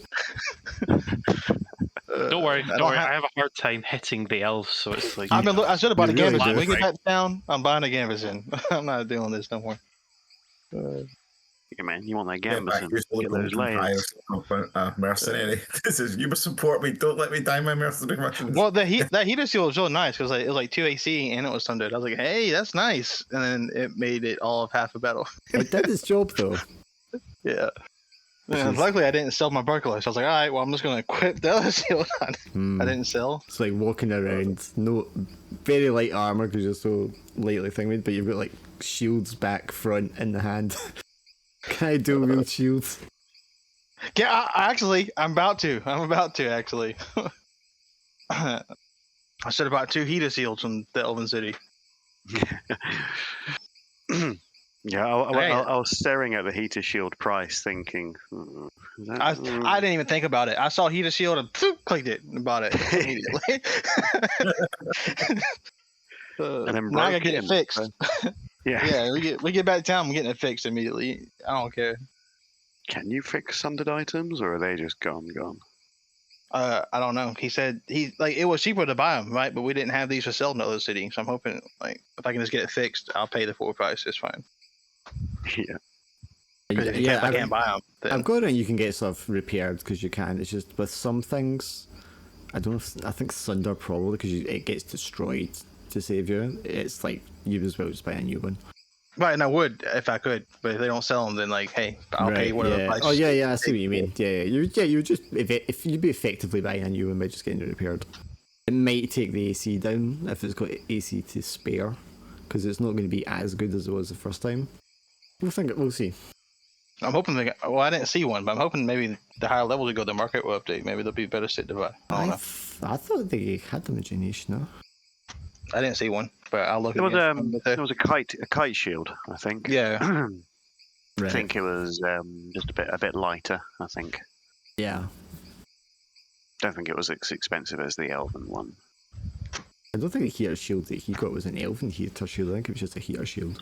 Yeah, well, it didn't say Elven, it just said heater sealed. Yeah. Yeah, it is. Yeah. But you know what? I am going to buy 2, and I will put both of them on. I'm not going to be attacking anything with my hands, so I will have 2 It's the seals. tanker for you.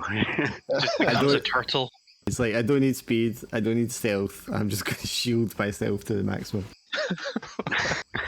Robbie And down if the hill I- towards them. Hey, and if I have inventory space, I might put some, and then like my turn sheet, I'm like, all right, well, this one's broken, so I'm going to spend my turn equipping my other one.